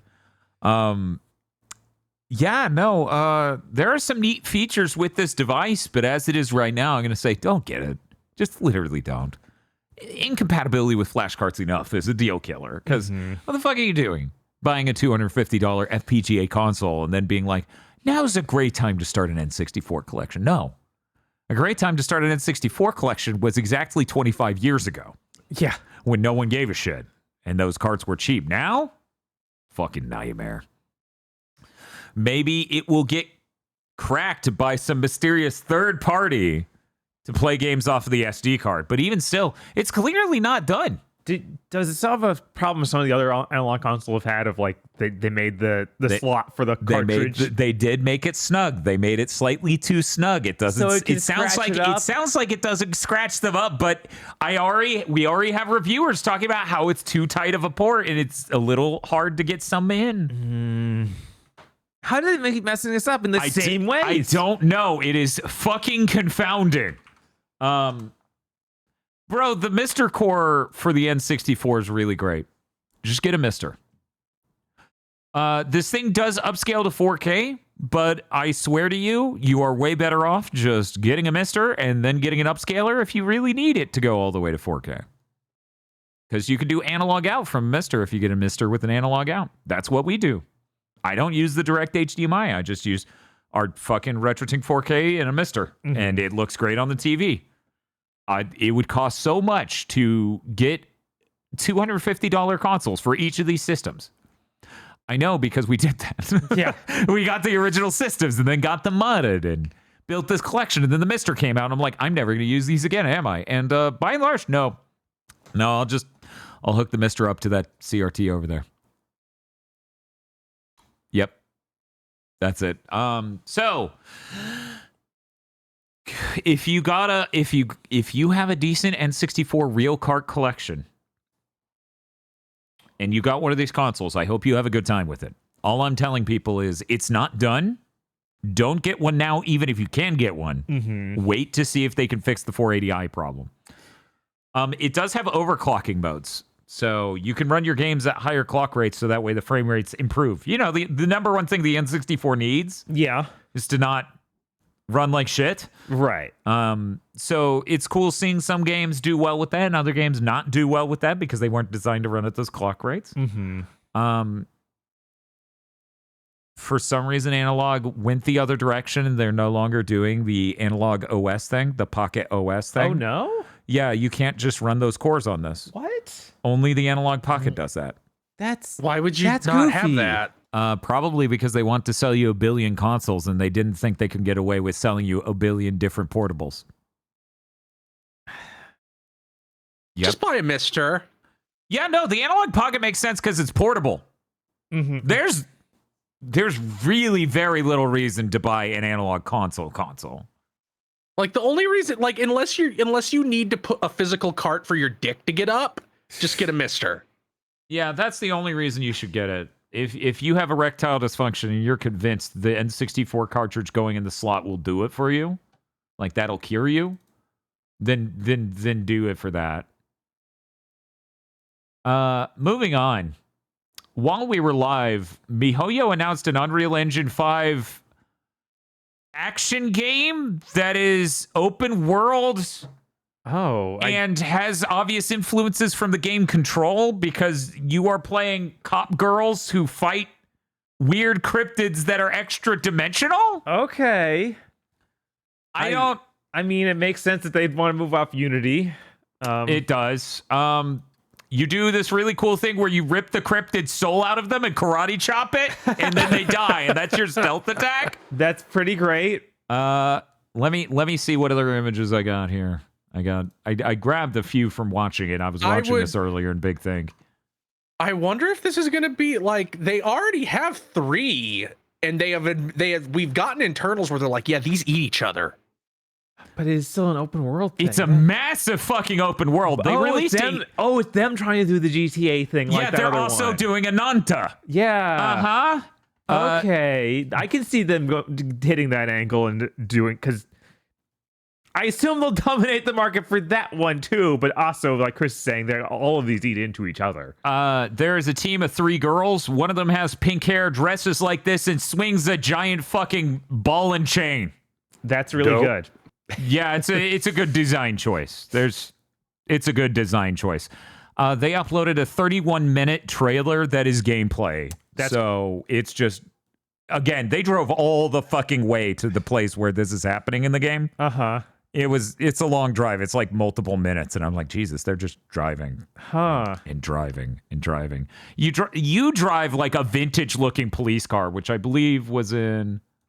Yeah, so you got like this old-timey looking car. Again, it seems a little inspired by Control, because the headquarters looks like the bureau, and the description stuff for the YouTube video itself is written as though, in universe. I looked over there a few times while we were watching that. Was one of the characters fight with an umbrella? Your main character does. The one I showed doing the stealthing stuff. Give me 1 second. I'll bring her up again. She flies like Mary Poppins. Yeah, that was reminding me of some stuff that you see Fragile do with her umbrella. And weirdly enough, there's other shit where they like attack with giant police report books. Like they just do a finisher and it crushes them with it. It's weird. The whole thing's 30 frames per second. Oh. I assume, of course, it'll have a 60 mode, but Yeah, like they aren't pushing the limit on this shit. This shit has to be able to run on a phone. Mm-hmm. Unreal Engine 5 on a phone. Is there a game other than Fortnite that does that? I'm actually curious. If any studio around has enough money to completely tear the guts out of Unreal Engine 5 and make it work on anything, it's probably MiHoYo. It's true.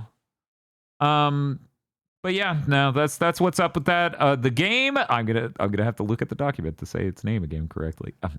Varsapura. Varsapura. So there you go. That's Varsapura. Anyways, that was just announced in the middle of a big thing. All these other games are announced and look like they might be real. Dokev still missing in action. Yeah, that's weird. That is weird. I think they're implying like that maybe it'll come out next year, or maybe you'll get closer to it. Let's see. Did they imply anything about that? Not yet. They have no release date announced. Oh, Dokev was the same developer as Black Desert and that Crimson one. So they said this year it's like 2027 at the earliest.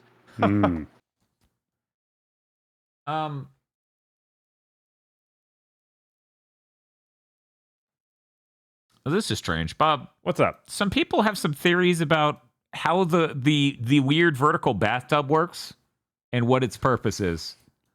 Apparently, it just cleanses timer, Chan. Apparently, apparently, I was misleading people with the scale of this. It's much smaller. Like exactly Timer Chan shaped. That's crazy. She's rejuvenating. She's so strong though, Chad. She doesn't need to rejuvenate. She might become too strong. Let's see.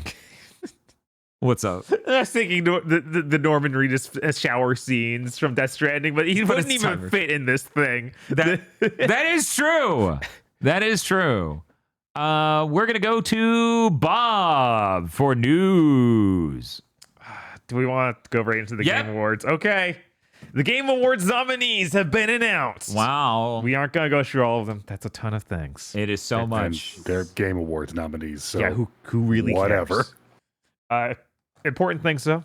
Claire Obscure Acquisition 33 got 12 nominations, which I think is the most in Game Awards history for one game. Good. That's we must ludicrous. make this industry kneel. Also, it's being considered indie, and that's how it's got so many. Amazing. Yeah, it's considered debut indie. Meanwhile, some other builds like, yeah, I've shipped games under a different name. I wouldn't feel comfortable. Yeah, Megabonk pulled out of that category because, like, yeah, I used to be a different or just under a different alias online. Mm-hmm. The guy who worked at Ubisoft though and worked on Tom Clancy's Breakpoint, no. We're debut indie. Well, this is their debut game. I mean, you wouldn't knock someone for being in quality assurance and then move it on to be a director. That would be absurd. Yeah, honestly, I think that Megabonk guy should not have done that. Like, no, dude, you're actually indie. Stay here. You need this buff. No, indies get too much coverage. That's what everyone's always saying. Something that really upset me: Troy Baker is nominated for his role as Indiana Jones instead of him in Death Stranding 2. You want to know what the Xbox bias is? That's fucking wild. Go fuck yourself. Yeah, no, that's literally that game like ensorcelled so many journalists. Meanwhile, I don't think I have heard a single person who isn't a journalist like gas up that game. And like for a performance, it's like, yeah, he's doing an impersonation of Indiana Jones. That's not impressive. That's not something that like absolutely praiseworthy. No. But not Death Stranding. That's fucking, come on. Whatever, fucking. Right. I was surprised no Death Stranding nominations for that section. We got like 2 or 3 from Expedition 33. And I'm like, dude. What the hell is going on? What? Did Jeff get insecure or something? I don't know. That's wild. They're like, Ellie Fanning's a real actress. We can't nominate her. She won't show. Best adaptation does not have Sonic the Movie 3 or Twisted Metal Season 2. Why? I don't Was Sonic know. the 3 the movie last year or something? Yeah, but it was after the cutoff date. Like Indiana Jones is on here, and it came out before Sonic 3. Yeah. So okay, So it's just that they're Hitler. Like, I'm sorry, you put in DMC the Netflix, that like that is very clearly like a we're Hitler thing. I don't get not putting in Twisted Metal Season 2. Yeah, that one's even weirder. And then Until Dawn is on there. I was like, are you serious? Everyone hated that. No one's even pretending that was nobody good. knows that Splinter Cell thing existed. Oh yeah, that was on there too. But What the fuck? Yeah, there was a Splinter Cell. Yeah, there's a Splinter Cell cartoon animation show. Yeah. What? No. No, there isn't. It's real. Ubisoft just put out a bunch of these. For the people asleep at home, you need to consider that. Bob, Chris, did you know that existed before this nomination? No. I had seen it. Yes, I hadn't seen it. I had seen imagery of it because it was advertised on Netflix. Aggro, did you know? No idea. 3 of the 4 of us didn't know. This is what we do for a living. Yeah. Is watch shit like this. And it slipped past almost all of us. What the fuck? That's insane. Like we heard about it years ago. Like they threatened us with it like 2 years ago. Yeah, no, I was really surprised when I just saw it up on Netflix one day. But that's how I saw it. It wasn't even like I was gonna put say my that's face. cheating technically because I don't have Netflix. Yeah. So I wouldn't. Right, and I don't think a single person online mentioned it ever. Like even once. That's fucking what? Yeah, I at least saw one clip of that Tomb Raider cartoon. Yes. Yeah. Man, that's fucking wild though. You know, Bob, I'm surprised you didn't put what you said in your tweet in here because I thought that was humorous. I thought that was funny. You know, I grousing about the Game Award nominations isn't really like my cup of tea because it happens every year. Yeah, and when we do it into a microphone for a living, it's base and just. But when people post about it, it's stupid and bad. But I thought it was really funny. Best action adventure game. The nominees are Death Stranding 2, On the Beach, Ghost of Yote, Hollow Knight, Silk Song, Indiana Jones, and The Great Circle, and Split Fiction. How do these all fit? Yeah, no, that genre. It's a meaningless category. Yeah, no, like as bad as that genre is in movies, it is absolutely useless for games. Yeah, no, we need to just completely stop that. We don't even need to replace it. Just be like, yeah, there are fewer awards. That's fine. That's so fucking wild. With the way the industry is, I'm kind of surprised there isn't just an open world game category. That would at least be something that's unifying them. Whereas this is like, yeah, sure, Hollow Knight. That's the same thing as Split Fiction? Yes. Which is the same thing as Indiana Jones. Like at a certain point, and honestly, I think this might be more fun to watch, just submit all the games that are up for nomination into one pool, pull them out randomly in 5-game clusters. Yeah. And declare winners and do a bracket. That's how we're doing Game of the Year this time, chat. We're going to draw lots. That should be how we do like honorable mentions or anything below 5. That's fucked up. Yeah, it is. We don't It's even get a fucked up. top 10 anymore. We get a top 5 and then a fake lower 5 that's compost. Jesus. Did anyone else have anything else they wanted to say about the Game Awards? No, I just thought that was funny. Yeah, Like, I'm not even mad about it. I just think it is absurd to be like, these are all the same genre of game. Yeah, sure, fucker. Yeah, huh? Mm-hmm. Yeah, I'm kind of like I'm there to watch the ads for the new games. I don't care about the award ceremony. Yeah, no, like that's I think that you're much better off as a person. Not the whole thing is that this is a committee of game journalists. mm-hmm. I And stopped influencers now. I stopped remotely respecting game journalists over 18 years ago. right. Yeah, that's sure kind of how it feels. Why would I take it in a democratic setting of no selective group of game journalists? This is multiple layers of the worst idea in the world. Motherfucker can barely read. Slid fucking Indiana Jones into the same category as Hollow Knight. Sincerely, why would I ever give a shit? So I can't get mad. I just think it's stupid and funny. Oh yeah, and Doom Eternal I think has 2 nominations. That's 2 more than I imagined. Oh, sorry, Doom: The Dark Ages. It's in action game. The other genre categories is just a broad thing they can put anything in. South of Midnight has more nominations. Also, once again, no Xbox game up for Game of the Year, even with all the studios they bought. I bet Phil Spencer's going to get beaten by Satya Nadella. What a surprise. Oh, wait, no. Not surprising at all. Bob, I feel bad. I saw your next news, and because of Reforged, I thought it was Gears of War. It's like they just did a remake. That just happened. What do you mean they're doing another? I think the Reforged title on this is very funny. I think it's just stolen from Warcraft 3 for no reason. This is Guild Wars Reforged. Oh, okay. That got announced. It comes out December 3rd. Okay. I actually played a good chunk of Guild Wars back in the day, so this is kind of neat. It's going to be $20 for people who don't have it yet, but for people who own the original, just free upgrade. Okay. And it has all 3 of the original campaigns they did, which were sold separately before. So that's Prophecies, Factions, and Nightfall. Okay. It adds X input support, so that's like modern controllers. Wow. I know. Wow. Wow. High-res monitor support. That's how you know Guild Wars is old as hell. Yes, they never before added X input. X input may have not been invented. Yeah, it was not. Absolutely was not yet. Amazing. Anyways, high-res monitor support.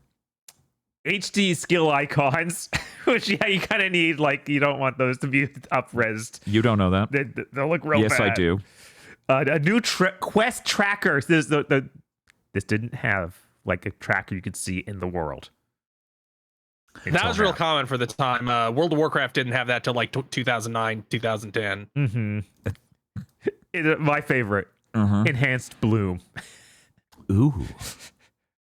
It's apparently made in collaboration with a studio called 2 Weeks, which is made of former Arena staff. So that they worked on the original Guild Wars. Oh, wow. So now they're just back to like make it better and make it more playable for modern audiences. That's great. Oh, that's cool as hell, yeah.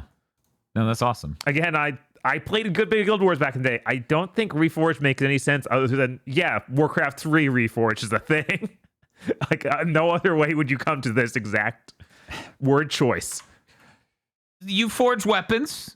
No. In a war. Yeah. I mean, not in the game, but I guess you use weapons in a war. You forge them. The weapons get forged. Weapons, in fact, get forged. You do not do that in the game, though. But you're fighting with the weapons that got forged. And this has been reforged. All right. Sure. They are ending support and shutting down the finals for PS4. No. I was really on a high there. No, that would have been great if it was just like, shut it down. Our graders did well. We don't even need this one anymore. Throw that in the dumpster. Hooray. Only one AI nightmare. March 18th, they're shutting that down for PS4? Yep. Damn, how long was that running? Like a year and 3 months? Yeah, less than a year. A little bit more than a year, actually. Yeah, because Yeah. I think This announcement came less than a year. Yeah, I think Bob played the finals in its early access in December of last year. So, anyways, cool, great, fucking whatever. Yeah, God. Again, that's the awful AI game. Don't play it. This next bit of news, I heard someone cover, and I'm like, they must not know what they're talking about because that sounds insane and makes no sense. Yeah, no, this makes no sense and sounds insane. Chad, this makes no sense and sounds insane. I don't know what the hell's going on anymore. Did you want to read or should I? Unity cross Epic Games. Unity games will be publishable in Fortnite and can participate in the Fortnite creator ecosystem, which lets developers sell items directly from Fortnite islands. Unreal Engine will be supported in Unity's, quote, cross-platform commerce platform. What a good name. Which is a system that lets developers manage payments and pricing on digital platforms. What the fuck's going on? I don't know. What the fuck is going Tim on? Sweeney clearly thinks that Fortnite will be the game metaverse, and this is part of that plan. I don't think this is going anywhere. So, what the fuck? Yeah, right. They're gonna buy Did they Unity. add Unity to Unreal Engine? Yeah, I don't know I how know. you publish a Unity game in Fortnite. That makes no sense to me. Literally none. I assume the person who was covering this had no idea what the fuck they were talking about. I got this you boot stuff. up Fortnite, you select this game in it, it just opens another launcher to open this game. Right, because I got this news directly from the Unity website. Uh-huh. Like, this is official verbiage here. Oh, I could tell. I'm so tired. Yeah. I just want to eat a burger and go to sleep. That's how this makes me feel. Yeah, man. Oh, yeah, we also had a fun interview with Yoko Taro. Oh. He says that he in fact has been working on projects over the past few years. They've just all been canceled before releasing. Aw. Well, that answers something. Yes. We're gonna find out what they were and be like, it's a good thing you canceled that. Hey, Bob. Do you think any Big Think viewer has long-term memory?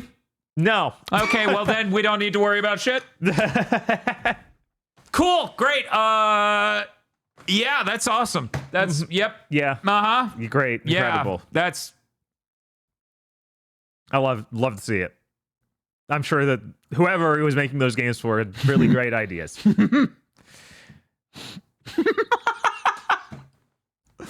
So do you think it makes it 3 months before it comes out, or like what the hell he was working on? Do you think somebody's gonna tell us in February next year? When's GDC? Let's go with that. Yeah, that probably is exactly what it'll happen. We're gonna hit GDC, somebody's gonna drink too much, and they're gonna start screaming it from the rooftops. Cool. Anyway, see you in March. I guess that's 4 months. See you in 4 months. Anyways, let's move on. Picross news. Massive day for Picross heads. Picross S, SNK in Neo Geo, and Picross S Capcom Classics, both coming out November 7th. Huge chunks of Picrossing can happen on the Switch on November 27th.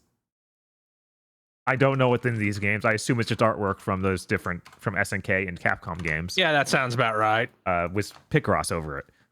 I've never played Picross. I don't know what that would look like. But Bob, if you say Picross one more time, Eric will appear. I know, right? You thought Kirby Air Rider would hold him back? No. He's too strong now. Nippon Ichi announced a new game. Oh? Shinigami Hime to Ishokan no Kaibutsu. I missed this. I knew it was happening today, but I missed it. It's the next game in the Liar Princess and the Blind Prince series, which is like their storybook series. In this, you play as like a little girl, and she falls around by like this grimble little animal that turns into a horrible monster. And they solve puzzles and stuff. It looks cute. Currently, all of this stuff that I saw was still in Japanese, so I don't know exactly what's going on. But I really like the first one of these games. I never played the second. They all seem really neat. I'm glad they keep making them. They cannot possibly take that much money. We don't have a date or anything for it yet. For the US, it comes out April 30th in Japan, though. And it's going to be on PS5, Switch 2, and Switch 1. Chris, we're now going to you to explain the Pod Lords. Okay. God, where's Pod Lords On- such a... on Saturday, December 6th, GameStop will take anything you want to trade in with some restrictions. All items give you $5 credit. It is one item per customer. It has to fit in a 20 by 20 box, and all items will be given to charity. Again, it's any item with restrictions. We're not talking about games or movies or anything else. Chat. Yeah. Yeah, when I found out the stipulations for this, I was like, okay, now it's like just a really dumb marketing thing. Okay, because Just how many get? But you have you and Dan. I mean, you and Bob, and how many GameStops are in your area? You know, What am I gonna bring? What am I gonna bring them, Bob? Let's look around this room. Do you think that skeleton can fit in a 20 by 20? I don't. There's like no way. It folds up pretty tight. It does, but 20 inches, I assume, right? 20 inch by 20 inch, not 20 foot. Yeah, no, it's not 20. Man, this is great. I can fit a lot of things in a 20 foot by 20 foot box. I mean, maybe on the diagonal if it's like 20 by 20 by 20. Right? Is this cubed? I don't know. that's what they said. Yeah. Okay. Okay, well, if it's 20 by 20, I bet he could. Maybe just barely. Maybe just barely. I'm just going to put him in the fetal position, be like, he'll fit. How much for him? I'm tired of this fucking skeleton. He keeps stealing my job. I'm going to bring in a Mix Pre audio recorder. And just be like, how much will you give me for this? I'll be like, 100. And I'll be like, damn, that's fucking wild. No, they No, paid sorry, Dan. $5. It's all $5. Every Oh. item is $5. Right. What Yeah, I is... found this rock outside. Yeah, no, that's what it's going to be. Like, fucking, why are they... It's really stupid. To get you to walk into a GameStop. Yeah, that's it. And I'm glad that these stupid stipulations are here and that they're published, because otherwise this would be the biggest nightmare ever. It's for still- You employees. think It's still these gonna- people are going to read? Right, that it's still Yes. going to be a nightmare. It's still going to be a nightmare. But now they have a thing they can point at. Yes, and I don't think Can you dispose of this lithium battery for me? I think explicitly no, they don't have it. They don't let them take lithium it's batteries. True. Yeah, I wanted to bring the Oh, that Chromebook. sucks. Leaves they on won't. counter. They won't take lithium-ion batteries or computers. Uh-huh. I wanted to bring the Chromebook Yeah.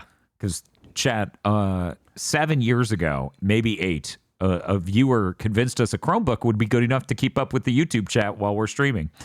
And Chromebooks It are so should shitty. be. It couldn't. It actually was lagging on just chat. It was all ends of it were Google. It was Google Chrome running on a Chromebook, running a YouTube chat. And they just gave themselves the 3-way handshake of death. And it couldn't even do that. So incredible. Anyways, let's move on. Okie dokie.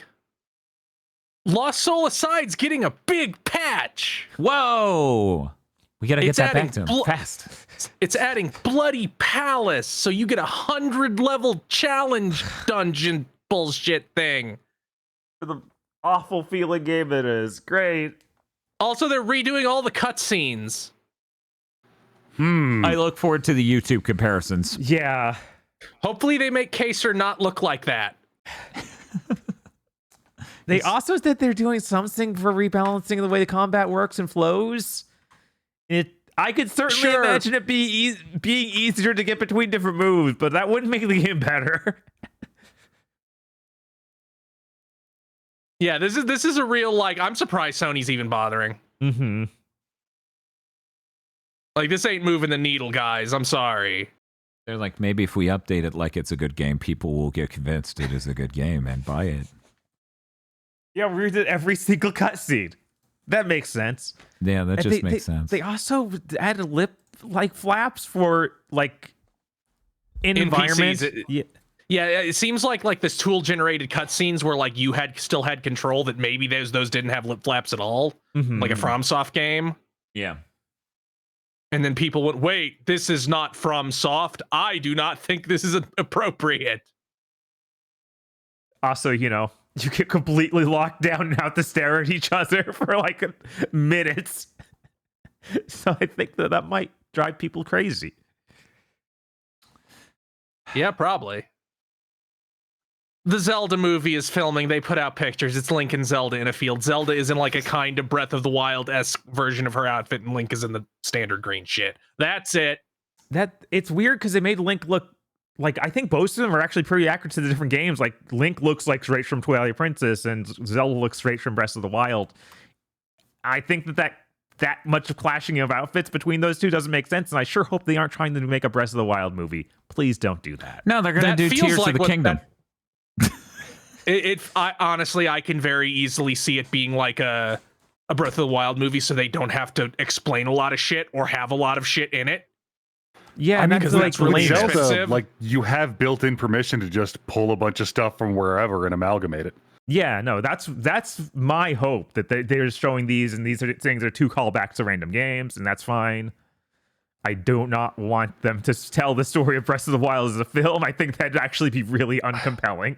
I don't think it'll be exactly the same, but I bet it's like it has the same like doomed world where most shit is destroyed that Breath of the Wild does. Yeah, it might be the strongest pull, at least visually. Mm-hmm. It is super weird that these pictures exist because, like, look, I am very old, and they're making a Zelda movie has been a thing that one kid who doesn't really understand how to make friends told you he was super sure about for my whole life. Like, they finally made they made another Mario movie. Cool. The Zelda movie being real does not feel real. No, it doesn't. Yeah, that's different. That's weird. That is weird. I think it being live action makes it more exciting. Yes. 100%.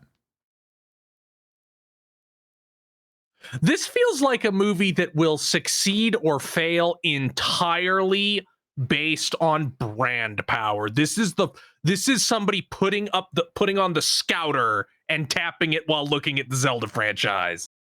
You think they're gonna have any cool giant lava spiders or like iconic Zelda bosses that would just be a gargantuan creature? I sure hope. That's another reason I don't want it to be Breath of the Wild, because I want it to be like, no, you need to show these weird classic monsters. True. I mean, it does feel like what you would do is do the Deku Tree stuff. Yeah. But and again, it's so weird to see him in like the dark gritty outfit that looks inspired by Lord of the Rings, and her in the like more bright colored outfit. It's like, it's very strange. Yep. I just, like, all judgment is reserved till the first time I see the CG. Show me one of the enemies.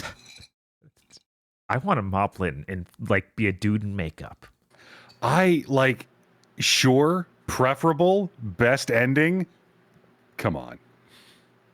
We're not gonna get that. I know we're not gonna get that, but speaking of practical effects, fuck you, Rian Johnson. What did Rian Johnson do? He got offered Muppets Knives Out and turned it down. Incorrect. What? Yeah. Wait, what? What? He got offered what? Yeah, he said that on Blue Sky the other day, like, because people made jokes like, do a Knives Out movie but with the Muppets, and apparently he was like approached with that, and he's like, nah. Yeah, as Ian Offspring saying in chat, why would you ever admit that? right, no, that's now you've taken from people all hope, and for no reason. Yeah. Fucking weird. Okay. Anyway. I look forward to complaining vociferously that the movie is not a beat-for-beat remake of Ocarina of Time, and not self-reflecting on what could have led to that or what that says about me as a person at all. Okay. Cool. Great. I'm just excited to see if it'll be racist or not, because the producer is let's say he has opinions. Oh, I see. Agro, are you starting your own YouTube channel to talk about that? And it's like how you feel about it and doing new updates when there aren't even new trailers? I'm going to post on social media like I'm going to be doing a YouTube channel and then I'm working on the video, but I'm never actually going to make it. Surprisingly common, actually. Make sure to start a Patreon first. Oh, yeah. No, definitely. That's what you do. See, I'm excited because Bob right now, he's thrown. It's got Breath of the Wild Zelda. It's got Twilight Prince Link. What he's not expecting is the reason they needed the Twilight Princess Link is because Midna's going to be there. I mean, she better be. We'll see if they're. You know that It's not dating going to happen, but it would be extremely funny. You know that dating sim shot where you just take from lower and you pan up slowly? That's going to be the trailer for Midna. Right? They're going to be like the Midna revealed trailer. It depends on how much Midna affected this producer. Yup. It really does. Pervert George Lucas over here, just like she's core to everything. Not redundant. It's we shouldn't even make the movie if she's not in it. I just don't even know.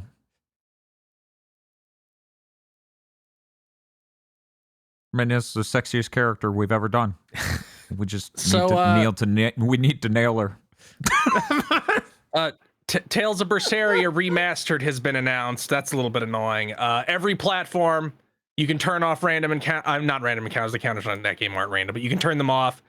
Access the post-game buff shop, not post-game, and seemingly people have told me, yeah, it's a lot easier to get stuff from those in those two new ones they did. The previous two remasters.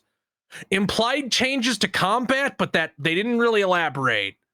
Movement speed increase also implied. It's notable that the PC version was region locked to English. Huh.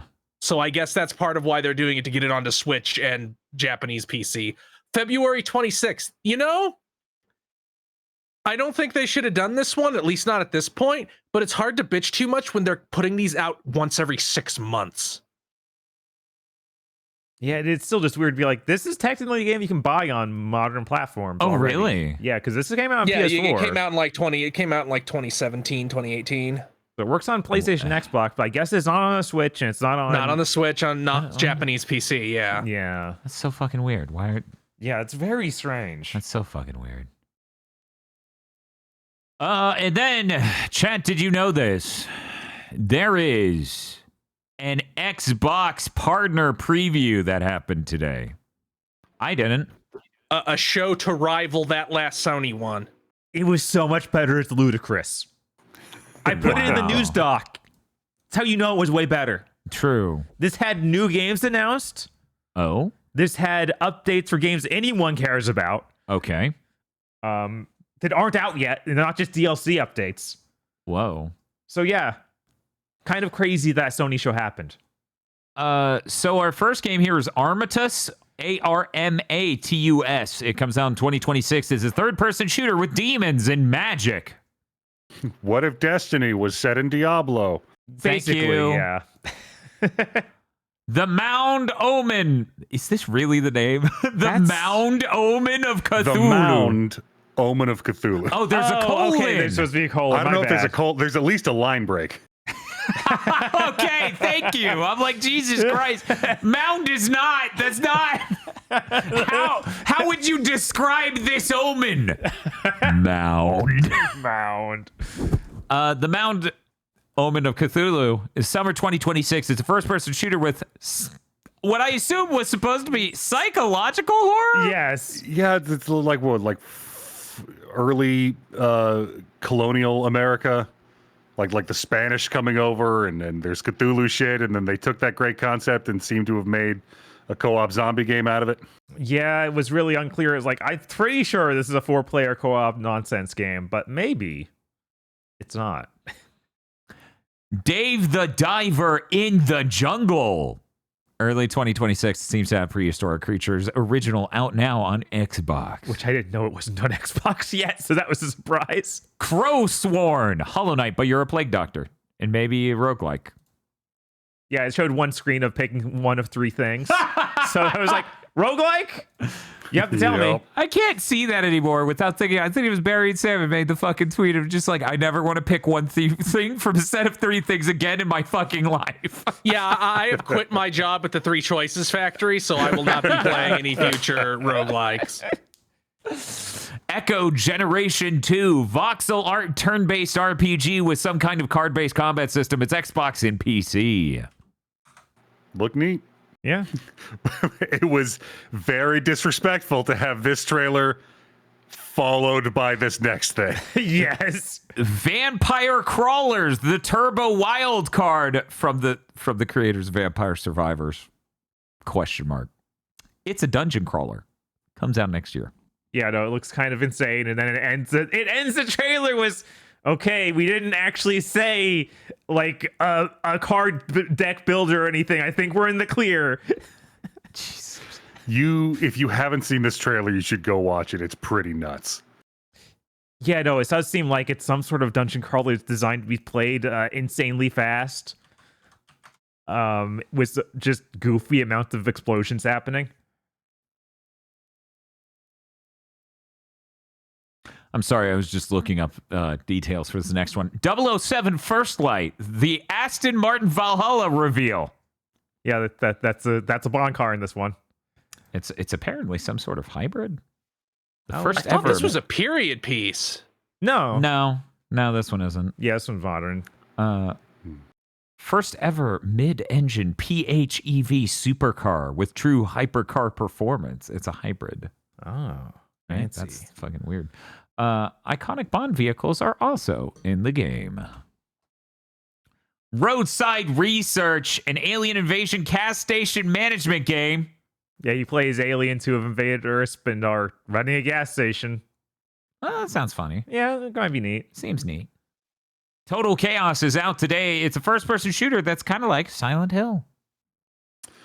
I got really confused in the middle of this trailer because I'm like, man, a lot of these designs are like really cool. This game looks really neat. Where have I heard about this? Did I see it last summer? Oh, yes, I did. I downloaded the demo and it didn't fucking work.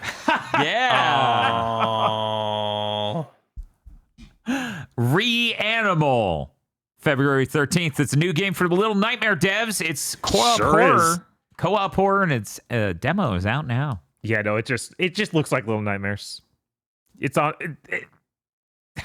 You know all you need to know. Erosion 2026. It's a voxel art Old West isometric shooter. Man, you're not wrong. This has way more new things. Yeah, That was a really interesting looking thing. It looks kind of twin sticky, but you've got the Sifu mechanic going on where you're trying to rescue your kidnapped daughter, but every time you die, 10 years pass. Huh. So like the world state changes, she gets older. mhm. That's crazy. yeah. They show you like saving her as a grandma. That's fucking awesome. Zoo Punk, sci-fi anthropomorphic rabbit action game. It's a prequel to Fist. I didn't read the third line, so while I was reading the second, I'm like, that's just Fist. Yeah, no, it is actually just So it this. is. Oh, cool. Looks pretty neat. It's got lots of different animals, and apparently a different. The main character is the Rabbit Man, but it's going to have multiple playable characters, possibly switching between them on the fly. And this is like a 3D action game, like a Devil May Cry, not like Fist, where it was trying to be Metroidvania. Chat, reading the Xbox summary today has been like playing the game Paperboy because there are manholes spinning out wildly at me and people coming at me with axes. But I still will not slip. I will read this correctly. Clover Pit, out now on Xbox. Unholy Fusion DLC coming soon. Bob, we're gonna have to get the hell up for our fucking Clover Pit stream. We're just gonna have to Twin Peaks to return the hell out of that stream. By the way, Hitman: World of Assassination, Eminem versus Slim Shady, December 1st. That's so funny. This That's trailer is really really good. good. You gotta watch it. I have to see this as soon as we're done here.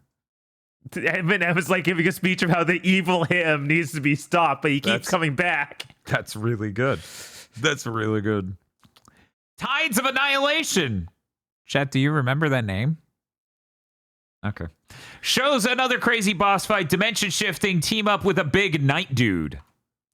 Yeah, this thing looks crazy. It does. It's So many things were happening. Mhm. There was a game's I'm worth kinda of shocked. mechanics in this boss fight. I'm I am kind of shocked surprised that shit ran.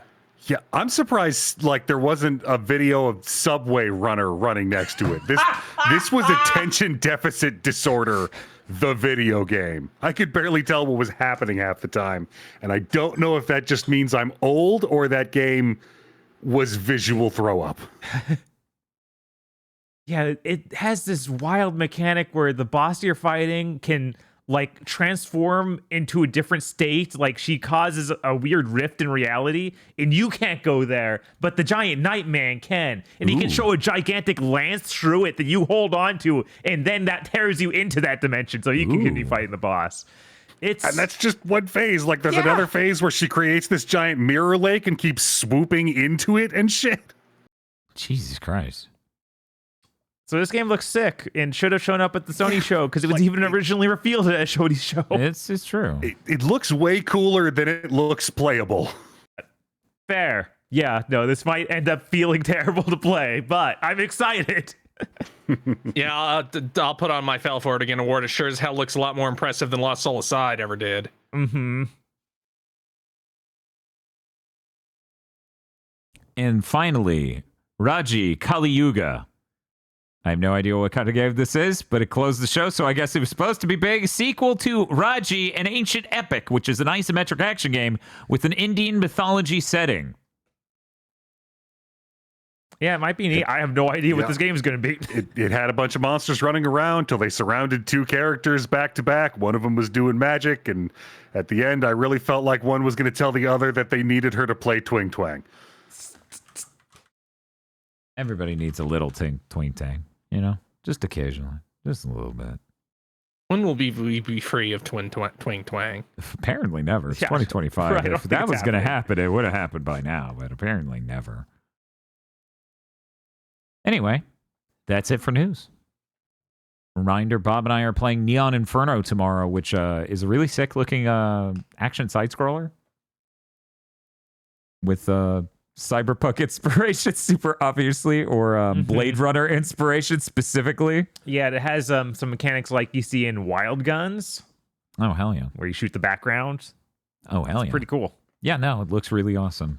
We got a code for that, and I'm excited to check it out. Chris says there will be another stream before next big thing from him. Yep. Aggro, what do you got going on? It turns out I'm the chosen one. I knew. God damn it. I knew it. Yeah, I always, there was part of me that always sort of knew that there was something different, something special, something bigger that I was meant for. But yeah, it turns out that's the case. Bob and I were having this discussion last week. I was like, do you think I'm the chosen one? And he's like, well, you are, white, brown hair. Yeah, it seems pretty, like, things line up. Not quite, just slightly higher than average height. This all seems about right. And then we both stopped for a moment. We're like, what if it's aggro, though? Yeah, it turns out this is a real quirky destiny. God damn it. Is this like one of those musical destinies, though? You're going to sing some songs about being the chosen one and throw your long, luxurious beard out a window? Music. Like, I don't think it's supposed to be diegetic, but it happens every time I pull out the sword, so I'm not really clear on the rules yet. But the sword doesn't, like, have a mouth and it's not singing it, right? I mean, every time I pick it up, I hear this, like, distant ringing that is clearly not coming from the object, so I think it's... I don't know. There's a lot of weird auditory shit I'm going to have to sort out. Okay. There's no, like... Your tongue doesn't have its own mouth or anything. Nothing like that, right? No, that's a whole different thing. Okay. Well, I do have this weird mole that's shaped like a castle now. I'm not sure what's up with that. where is it? You buy me a drink first, sailor. Okay. All right.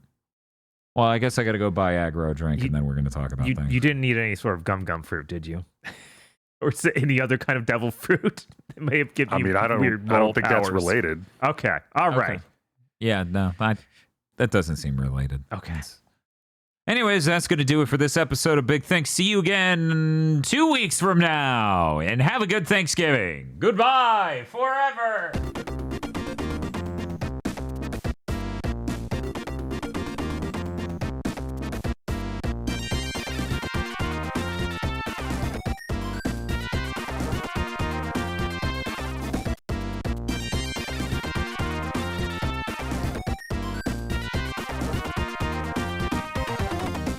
Thank you very much for listening to this episode of Big Thanks to Mention. Big Thanks to Mention is only possible because of you. So you gotta go over to patreon.com and sign up to be a patron. That's a clue. Collect all the podlords. If you don't patronize me, you're not cool. That's patreon.com/GBpodcast. Goodbye. Thanks, Amsar.